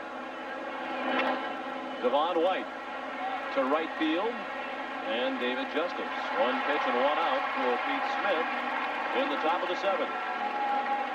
Blue Jays can terminate the Atlanta season and their own, become world champions with a win tonight, and they lead 2-1 as they bat against Smith. He pitched 2 innings of shutout relief, 2 1/3 now with a fly ball off the bat of White. Mike Stanton is throwing in the Atlanta pen. Pete Smith is scheduled to bat 2nd in the bottom of the 7th.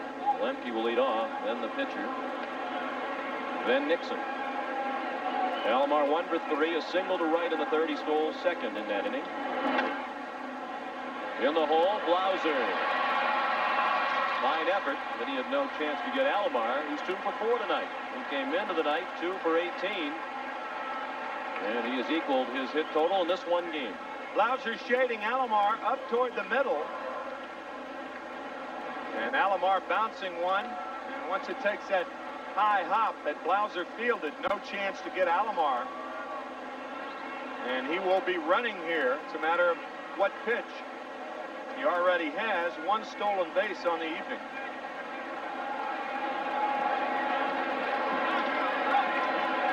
Alomar at first with one down in the seventh for Joe Carter, who had a sacrifice fly in the first and delivered the first run of the game.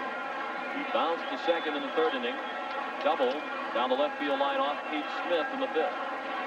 Base hit by Alomar, the third allowed by Smith, the ninth hit of the night for Toronto.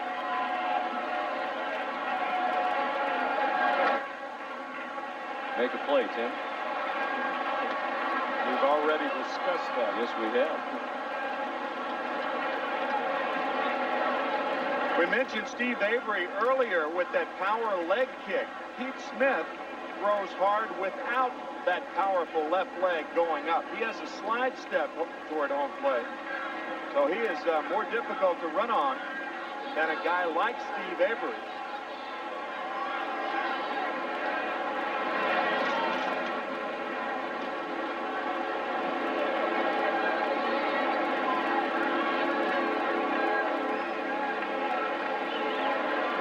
Alomar needs one stolen base to tie Ron Gant for the postseason record.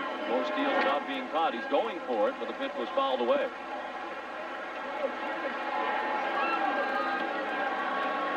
Ron Gant with 11 consecutive stolen bases. Alomar second, Ken Griffey, Otis Nixon with 8.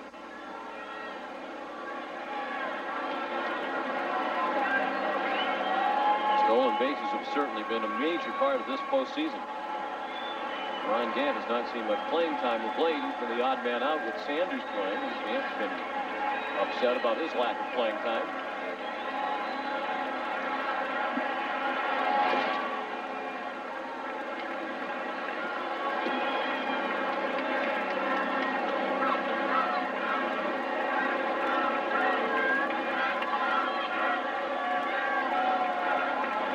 The count on Carter. Alomar at first with one out in the seventh inning. 2-1 Blue Jays. Breaking ball pulled down the line. Great backhand play by Pendleton. They get the out at second and cannot turn the double play. Oh, that appeared to be headed for the corner, but Pendleton was able to spare it and erase the lead runner, Alomar. They had no chance to double up Carter. Not only does he make the play, but he turns to his right. It's tougher to throw from that angle. Boy, that is a terrific play by Terry Pendleton to get the lead runner.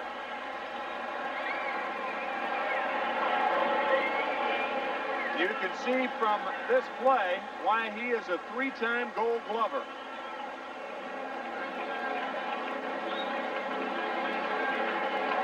Pendleton would love, obviously, for the first time in his career to be in the winner's circle at the World Series. He's played in 3 World Series prior to tonight and has been on the losing team all 3 times. The ominous record holder, Fred Merkle, who was in 5 World Series without being in a winner. Fred, of course, the author of Merkle's Boner back in 1908 when he failed to advance on a base hit by a teammate. They got the ball, ran and touched second base for the force out back in 1908. Fred played on 5 without winning any. Pee Wee Reese played on 5 losing World Series teams before finally breaking through with a win in 1955. Pete Smith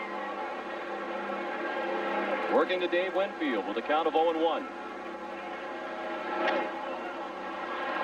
Very high, not particularly deep. Otis Nixon waves Sanders off. That ends the inning. The Blue Jays have now left 8 men on base. 7th inning stretch. Game 6, 2-1. Another player to hit 3 home runs in a World Series game, Babe Ruth, back in 1926. Jackson's 5 home runs in a series, still the record. Yankees won that game 8-4. Won the series 4 games to 2. Toronto trying to win this series 4 games to 2. They have a 2-1 lead in Game 6. And a new pitcher on the mound as the Braves come up in the 7th Todd Stottlemyre on relief of the starter David Cone. It is his 4th appearance, and he has worked exactly 1 inning in each appearance. Mark Lemke, the first batter. And he took a breaking ball for strike 1.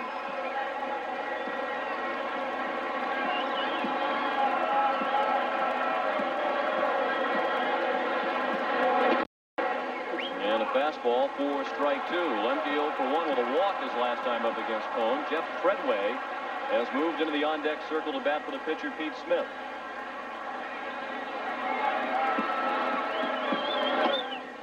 The 6 Toronto relief pitchers who have appeared in this series have combined for 13 1/3 scoreless innings. They've allowed only 5 hits in 43 at-bats. Off-speed pitch. Lemke fouled it. Borders throws down to first. Actually appeared that Lemke missed it. That's why he had to throw down to first. Sounded like a foul tip. It was not. The first run in the ball game in the first inning, Devon White scoring on a sacrifice fly by Joe Carter. Atlanta tied it when Deion Sanders doubled in the third, stole third, and scored on a sacrifice fly by Terry Pendleton. Andy Maldonado has the biggest hit of the ball game, a home run leading off the 4th against Steve Avery. That made it 2-1, and it's still 2-1 in the bottom of the 7th. With 1 out and the bases empty, and Jeff Treadway is batting for Pete Smith. First at bat of the World Series for Treadway. Nice one. Put in the number 9 hole, and that way you tighten your defense. Olerud could have moved to first base, Joe Carter to right field, but I guess Cito is thinking that it's so close a game, I'll keep my best lineup in there and not subject Olerud to a possible confrontation with Mike Stanton later on.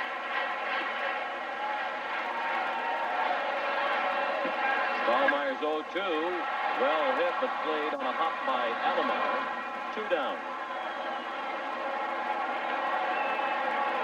Well, we mentioned at the outset they got David Cone to help them get over the hump to win the AL East, to win the ALCS, and to win the World Championship. That was the goal from day 1 in this season. Toronto wanted to win the World Championship after 9 consecutive winning seasons, entering 1992. And Cone did his part tonight, that's for sure. 6 innings, 4 hits. He allowed only 1 run, walked 3, and struck out 6. Otis Nixon went 0 for 3 against Cone.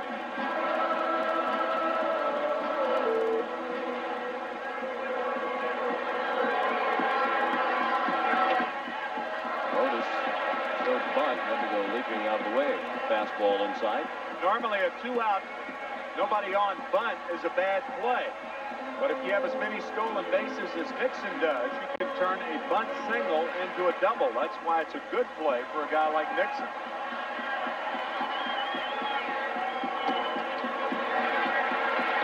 Balls, no strikes.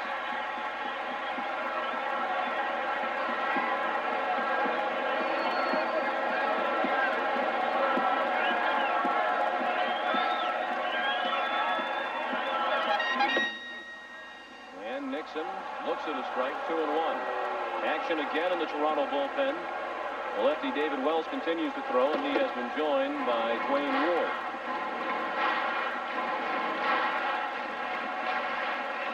2-1 pitch. Little looper, base hit. Over the head of the shortstop Lee and into left field for Otis Nixon. He's 1 for 4 tonight. And as you mentioned, look out for the stolen base.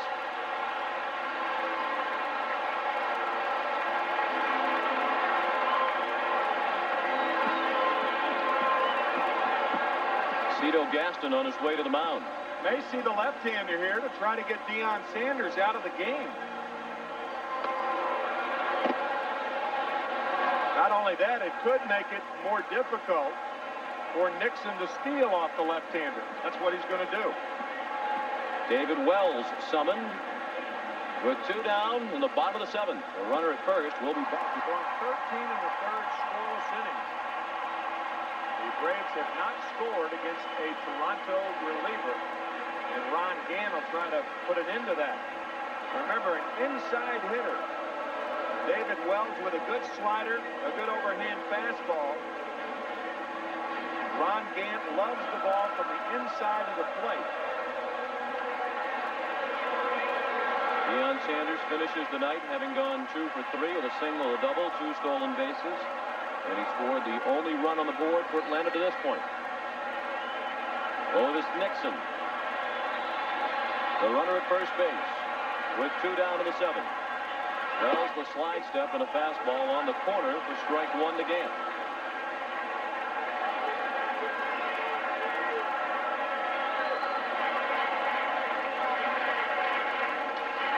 Gant 1 for 6 in the World Series.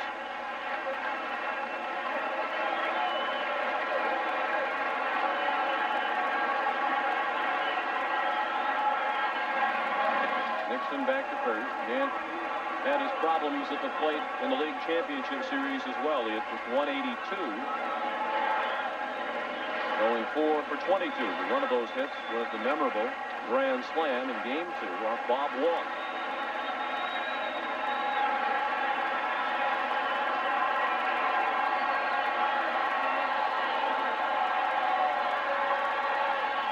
Again, the first, a good move, and just back with the hand is Otis Nixon.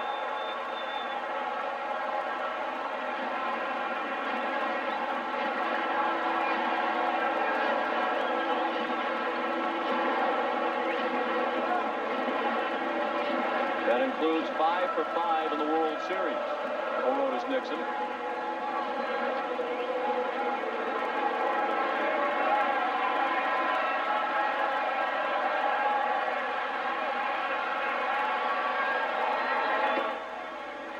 Keep it away from Gant. That time Wells missed. 1-1.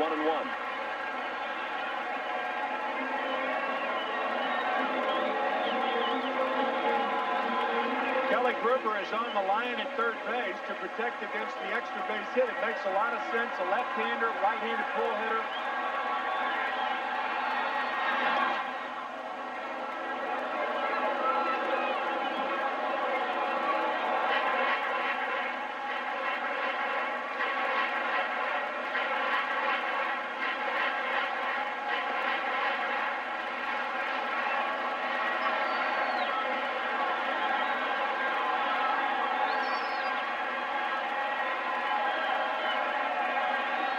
The 1-1.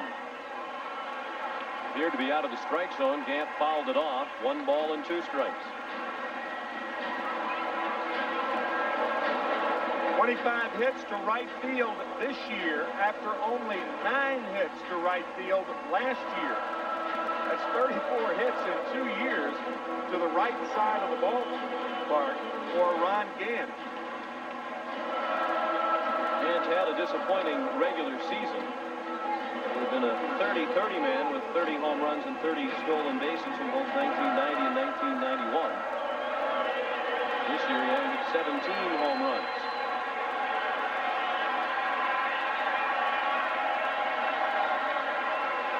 And in recent days, he's been somewhat of a forgotten man for the Atlanta Braves as Deion Sanders has taken center stage.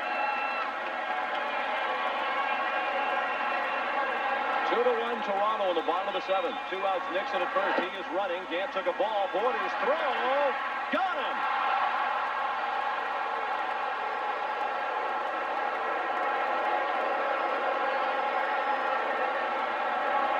Credit David Wells with this caught stealing, keeping Nixon so close and giving Borders a chance to nail Nixon, and he did. Play 2 as Otis Nixon is nailed at second base for the first time in this postseason. Not only is that play important, but Ron Gant now has to lead off the bottom of the 8th inning. In all probability, Cito Gaston will bring in Dwayne Ward, who has not yielded a home run to a right-hander all year long. No swing on the first pitch of the 8th. Here's Jerry Crawford. He's had a busy night on the field. The new pitcher for Atlanta is Mike Stanton. Pete Smith did his job. He pitched 3 scoreless innings of relief after coming on for Steve Avery. Ron Gant remains in the game in left field. I think strategically that was one of the better managerial moves by either side, bringing in David Wells. Not only to pitch to Gant, you get Sanders out of the game and you throw out Nixon and have Gant leading off against a right-hander. You're really doing three things with that one move. This is the man who in didn't want to become the manager. The Blue Jays ownership and management had made the decision to fire Jimmy Williams after a 12-24 start in '89. Cito Gaston was the hitting coach. Pat Gillick, the general manager, and Paul Beeston, the president of the Blue Jays, went to Cito Gaston's house and said, "Uh-oh, I think I might be getting fired." And instead, they offered him the managing job. He said, "No, Al Widmar's been on the coaching staff longer than I have. John Sullivan, why don't you give it to them? I really don't want to do it." And they said, "Well, we would appreciate it if you would. It'll just be for a few days." So he took over. The Blue Jays started winning almost immediately. After more than just a couple of days. Maldonado, a base hit. He's 2 for 4 tonight. And he owns the biggest hit in this ball game, the home run leading off the 4th off Steve Avery. That gave Toronto a 2-1 lead. It's still 2-1 here in the 8th. Just keeps it through on the left side. By the way, that home run by Maldonado, the 9th different player that has homered.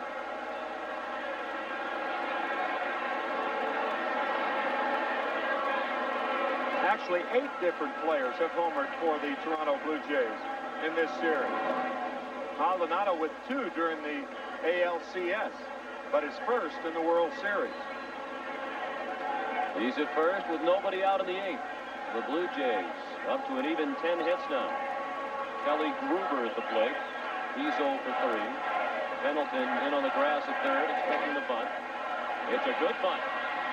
Pendleton with a strong throw to Lemke to get the sliding Gruber, who went in head first. It's a sacrifice, and Maldonado is in scoring position with 1 out. Mike Stanton almost made that very difficult for Terry Pendleton. Watch how he blocks Pendleton out of the play. Pendleton forced to barehand the ball. There's Stanton. Pendleton barehanding it, and Berryhill going to third because nobody was there to cover. That being the catcher's responsibility. If he can't field the ball, he just keeps going to third base. But that could have been a very difficult play, and Pendleton made it look easy. Now they will make the smart move and pitch around the sizzling Pat Borders. Set up first and second with 1 out, and a double play possibility with Manuel Lee scheduled to bat next.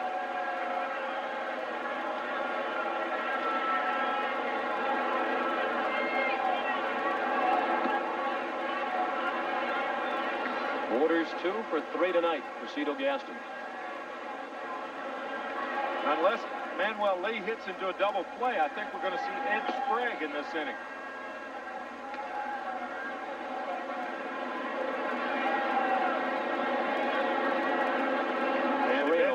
Excuse me, Sean. If Ed Sprague comes up and they bring in the right-hander, you'll liable to see John Olerud. So the Blue Jays, even though the bottom of the order is coming up, they realize that Dwayne Ward's going to come in the game in the bottom of the 8th inning. So a bunt in that situation makes all the sense in the world because you're going to pinch hit for the pitcher anyway. Manuel Lee digs in. Derek Bell has moved into the on-deck circle to bat for the pitcher.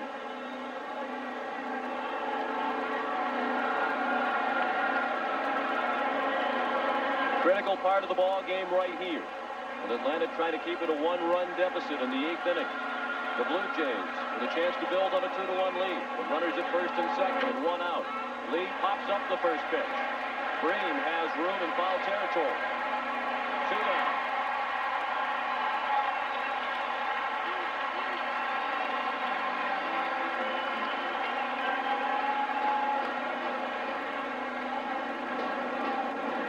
Stanton up to 17 2/3 consecutive innings without allowing an earned run in his career in the postseason. There will be a conference at the mound to discuss how they should approach Derek Bell. And Stanton has held opposing batters hitless in 21 at-bats with runners in scoring position. That is going back to last year against the Minnesota Twins. Bell, as you saw on his line graphically a moment ago, hasn't appeared very often in postseason, but when he has, things have happened. He was on base for Sprague's home run in Game 2. He also scored a big run in the championship series against Oakland. To the right side, Green. Goes to the shortstop, Blauser. That ends the inning. The Blue Jays squander another chance. They leave 2 men on base. And we'll see you tomorrow night. The Twins forced a Game 7 last year when in the 11th inning, Kirby Puckett hit a solo home run off Charlie Leibrandt for a 4-3 win. Of course, Jack Morris pitched 10 shutout innings in Game 7 to give Minnesota the World Championship. Dwayne Ward on in relief for Toronto. The Blue Jays 6 outs away from their first World Championship. Ward will face Ron Gant, who was at the plate when Nixon was thrown out trying to steal, ending the 7th. Then Terry Pendleton and David Justice, batters 2, 3, and 4. The hard-throwing right-hander misses inside with ball 1. Dwayne Ward has won 2 of the 3 games that Toronto has won. He has struck out 5. He has walked no one, allowing only 1 hit in 2 1/3 innings. Gant to right, sinking fast. Winfield. Did he catch it? Yes, he did. Great tumbling catch by Dave Winfield in right for the first out of the 8th inning.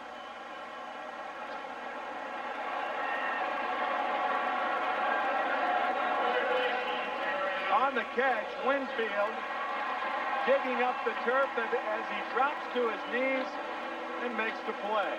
Fine play by Winfield.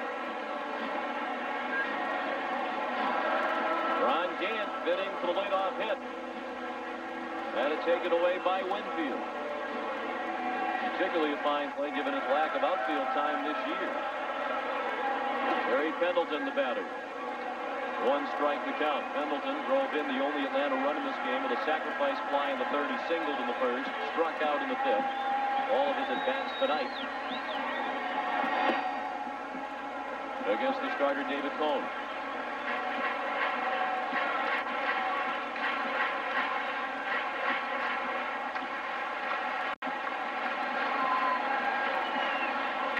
Ward watches Pendleton to line 1, just fouled by a couple of feet and left. So they're hitting line drives and just missing. And their bids for a base hit here in the 8th inning.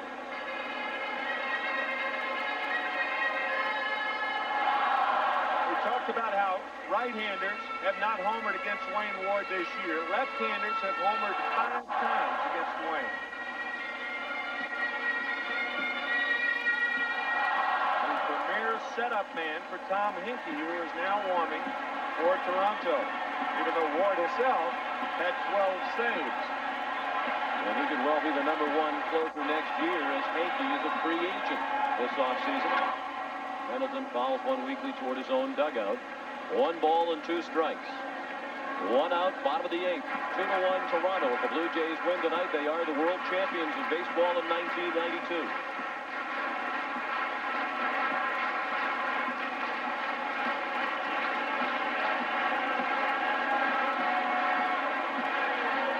The 1-2 from Dwayne Ward. Outside. The last time prior to the World Series that Dwayne Ward pitched in this ballpark, he was a member of the Braves in 1986, and they were on their way to a last-place finish. Chuck Tanner was the manager. Ward was traded to Toronto for Doyle Alexander. The Braves turned around and traded Doyle Alexander for John Smoltz.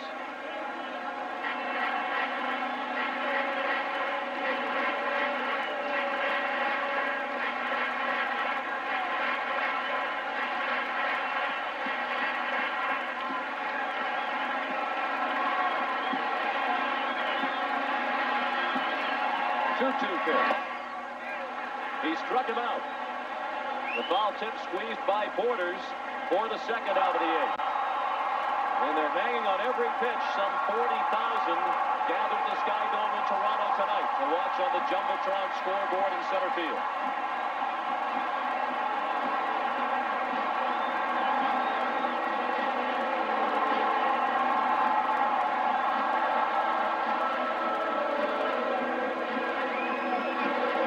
Justice 0 for 3 tonight.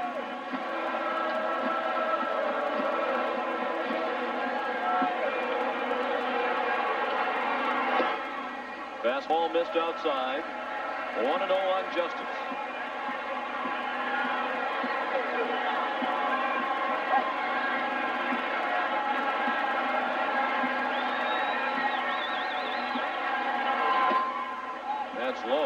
Justice has almost the entire left side of the infield to shoot for because they do use the shift again with Lee, the shortstop, on the right side of the infield, and Gruber appears to be guarding the line. He's not as close to the line as you would ordinarily be guarding the line, but he's a lot closer to the line than he has been the other times Justice has been up with the shift on. Now, the Blue Jays would love for him to do that, to take a shot to left field. Just for a base hit with 2 out and nobody on. That's one of the reasons the shift is on. A little harmless single does nothing. At least that's the Blue Jays thinking in this situation, and that's proper thinking. Justice is thinking long ball. Ball 3, 3 balls and a strike. Atlanta has had only 2 hits since the third. They've had only 4 base runners since the third. Todd Stottlemyre, Derek Bell, and Ed Sprague left to right. Lonnie Smith, Game 5 hero. Ball 4, the tying run is aboard with 2 outs in the bottom of the 8th.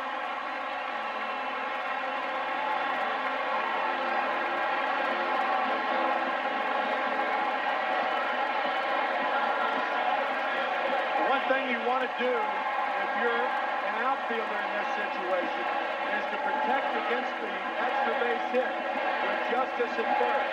And for that reason, the outfield is very, very deep against Sid Green. They'll give him the single. They don't want the extra base hit.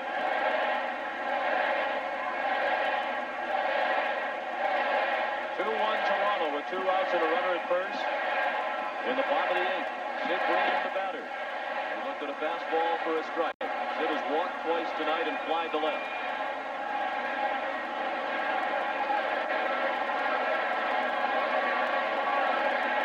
Bear in mind the fact we mentioned earlier, Sid Green has never driven in a run in World Series competition. Tonight is his 12th World Series start, and that's a fly ball to left, not deep. Maldonado takes the catch. The Toronto Blue Jays 3 outs away from the World Championship, and they White 2 for 4 with singles in the first and fourth. He scored in the first inning. Roberto Alomar and Joe Carter to follow against Mike Stanton, who pitched 1 scoreless inning. Line and caught. Valenti ranging to his left, put it away for the first out of the ninth.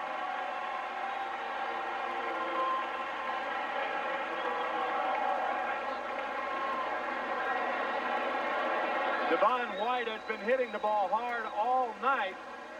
He hits this one hard to the left of Lemke, and Mark grabs it. Roberto Alomar, the batter.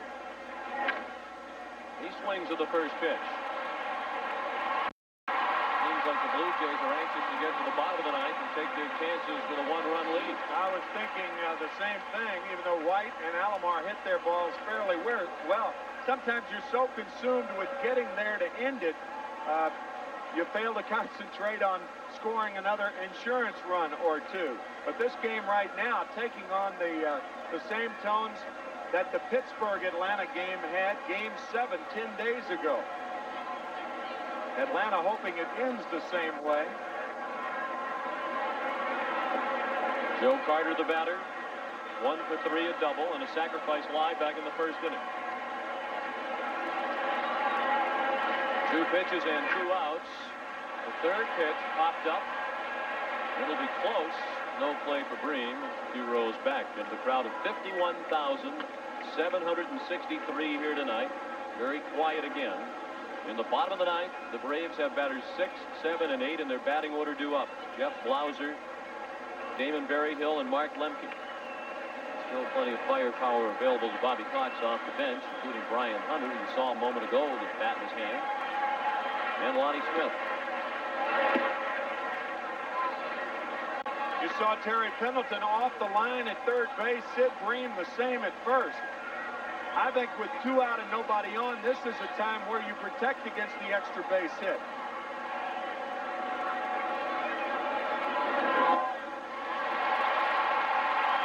One ball and 2 strikes.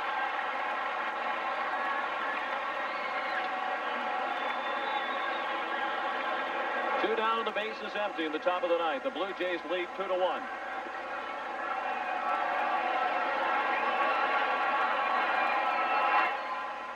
base hit. Fair ball into the left field corner. Carter on his way to second with his second double of the night. I think that's a mistake by Terry Pendleton. With 2 outs, with nobody out or 1 out, you can understand him on the fat part of the field. Right now, you got to be on the line with Joe Carter facing a left-handed batter. Pendleton wasn't, and it's a double for Carter. Potentially a very big double if the Blue Jays can get him in. It's going to knock Mike Stanton out of the ball game. Mark Wohlers will be the new pitcher. We'll be back to Atlanta Fulton County Stadium in just a moment. The pitch to Dave Winfield. Wohlers throws very hard in the playoffs against Pittsburgh. They had him on the radar gun at 100 miles per hour.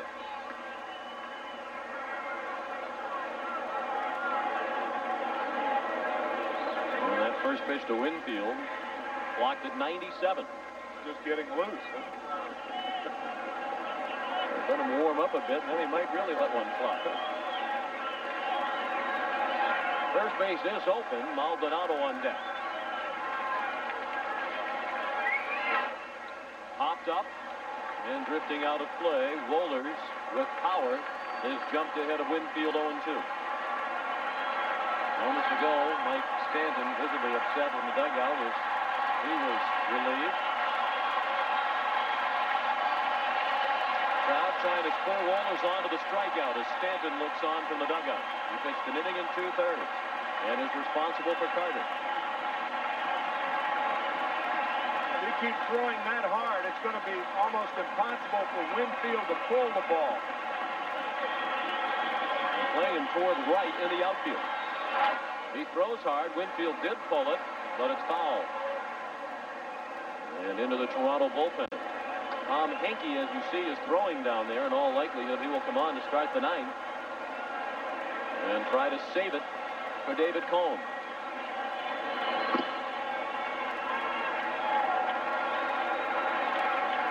Lonnie Smith getting loose.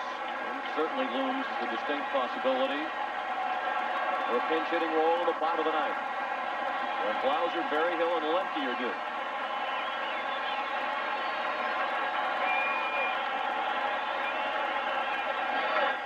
Winfield pops it out of play. Previous pitch, which Winfield pulled into the bullpen, was 95 miles per hour. The way Wohlers is throwing, that might be a changeup. I don't know if you noticed that gesture by Jimmy Williams before we went to Bobby Cox. Jimmy Williams is responsible for the infielder's movement. And from that nodding of the head, I wonder if he's looking back on playing Pendleton on the line and thinking that that would have been the best thing. He's responsible for line placement. 0-2 with 2 outs and Carter at second. 2-1 Toronto in the ninth inning. Bounced up the middle. Blauser throws it out. The Blue Jays have left 11. We go to the bottom of the ninth. Blauser, Berryhill, and Lemke do. The Blue Jays 3 outs away from the World Championship.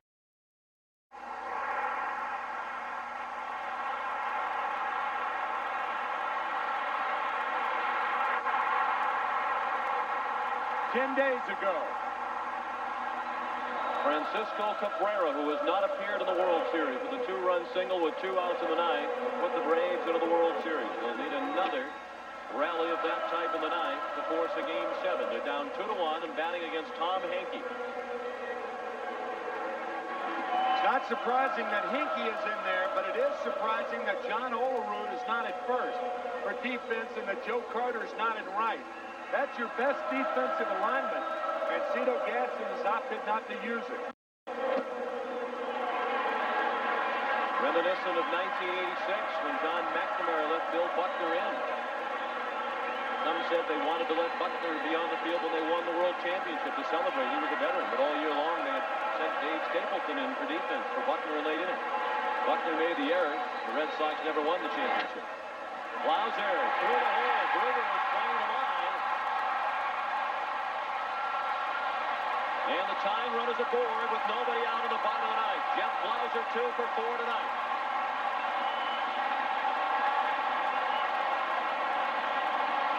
Gruber on the line. And this two-hopper gets through.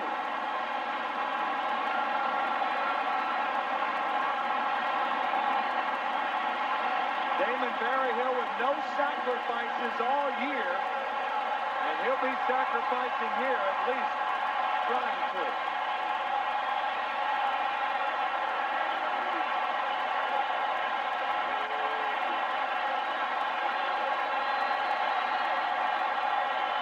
Berryhill has only sacrificed 7 times in his entire career. That's a good bunt. Henke has to go to first. To Alomar covering. It's a sacrifice for the first out of the bottom of the 9th. Now the tying run is in scoring position.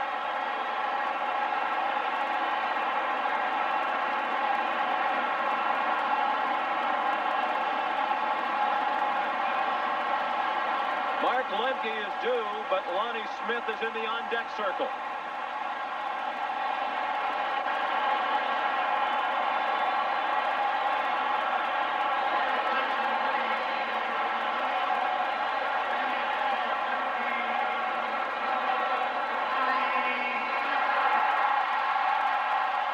A tremendous roar as Smith is introduced. He was the hero of Game 5. His grand slam turned a 3-2 Atlanta lead into a 7-2 Atlanta victory. It came at the expense of Jack Morris in the 5th inning.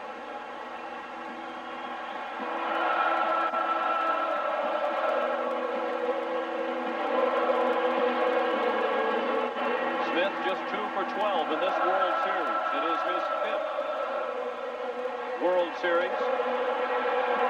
As the crowd chops and chants, Francisco Cabrera has moved into the on-deck circle to bat for the pitcher. Cabrera, the hero of the dramatic Game 7 victory in the playoffs against Pittsburgh, has not appeared in the World Series. And once again, the wild pitch could play a part. Henke, to be effective, has to keep it down. First pitch is strike over the outside corner at the knees.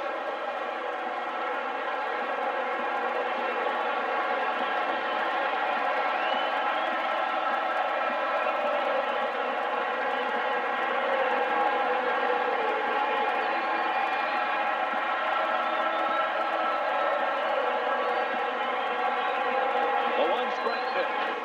Fouled away, and Smith is in the hole 0-2. We're in the bottom of the 9th. The Toronto Blue Jays lead 2-1.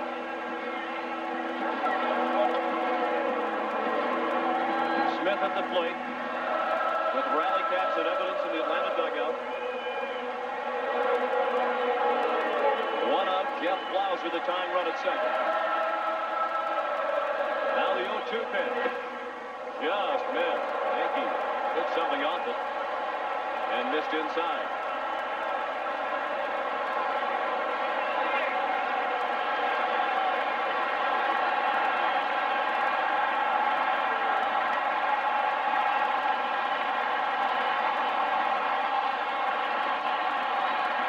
Now the 1-2 pitch. Check swing and a ball high. 2-2.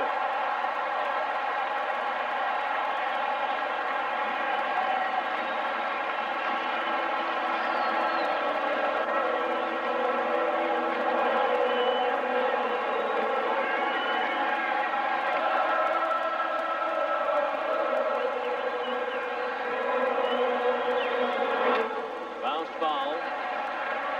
Still 2 balls and 2 strikes.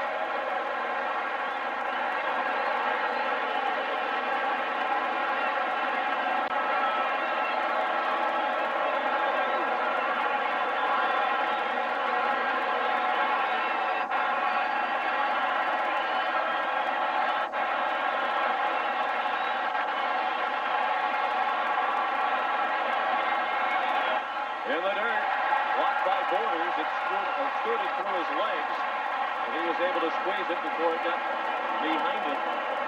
And this was the pitch we were talking about, that splitter in the dirt. A terrific play by Pat Borders.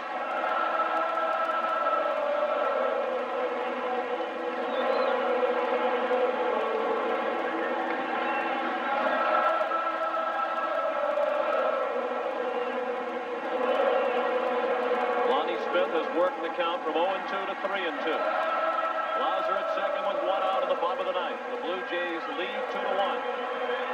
If they win this game, they win the World Series.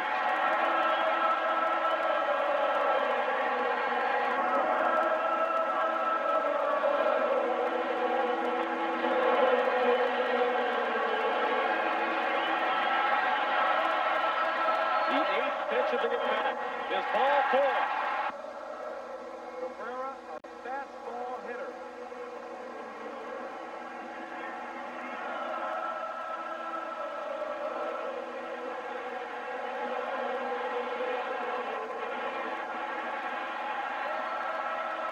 First pitch to Cabrera, a ball all the way. Francisco was traded to Atlanta in August of 1984 by the Blue Jays.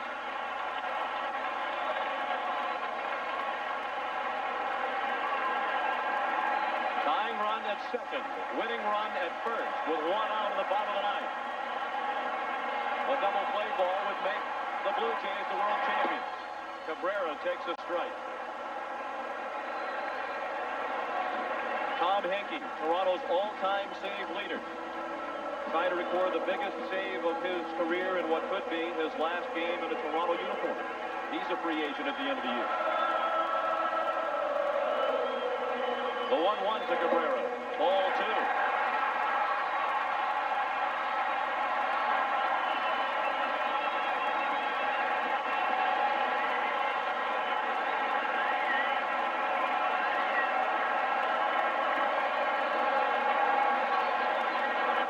Cabrera at the plate. Otis Nixon on deck.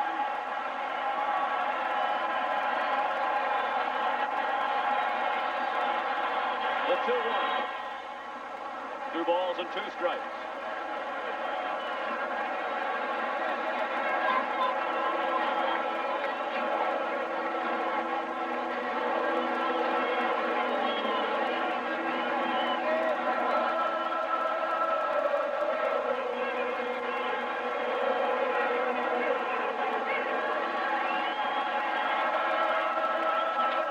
Jump foul. In a sport in which the average salary is $1 million, Francisco Cabrera makes $148,000, which he uses to support a wife and 2 children in Atlanta. His mother and father, 2 brothers, and 2 sisters.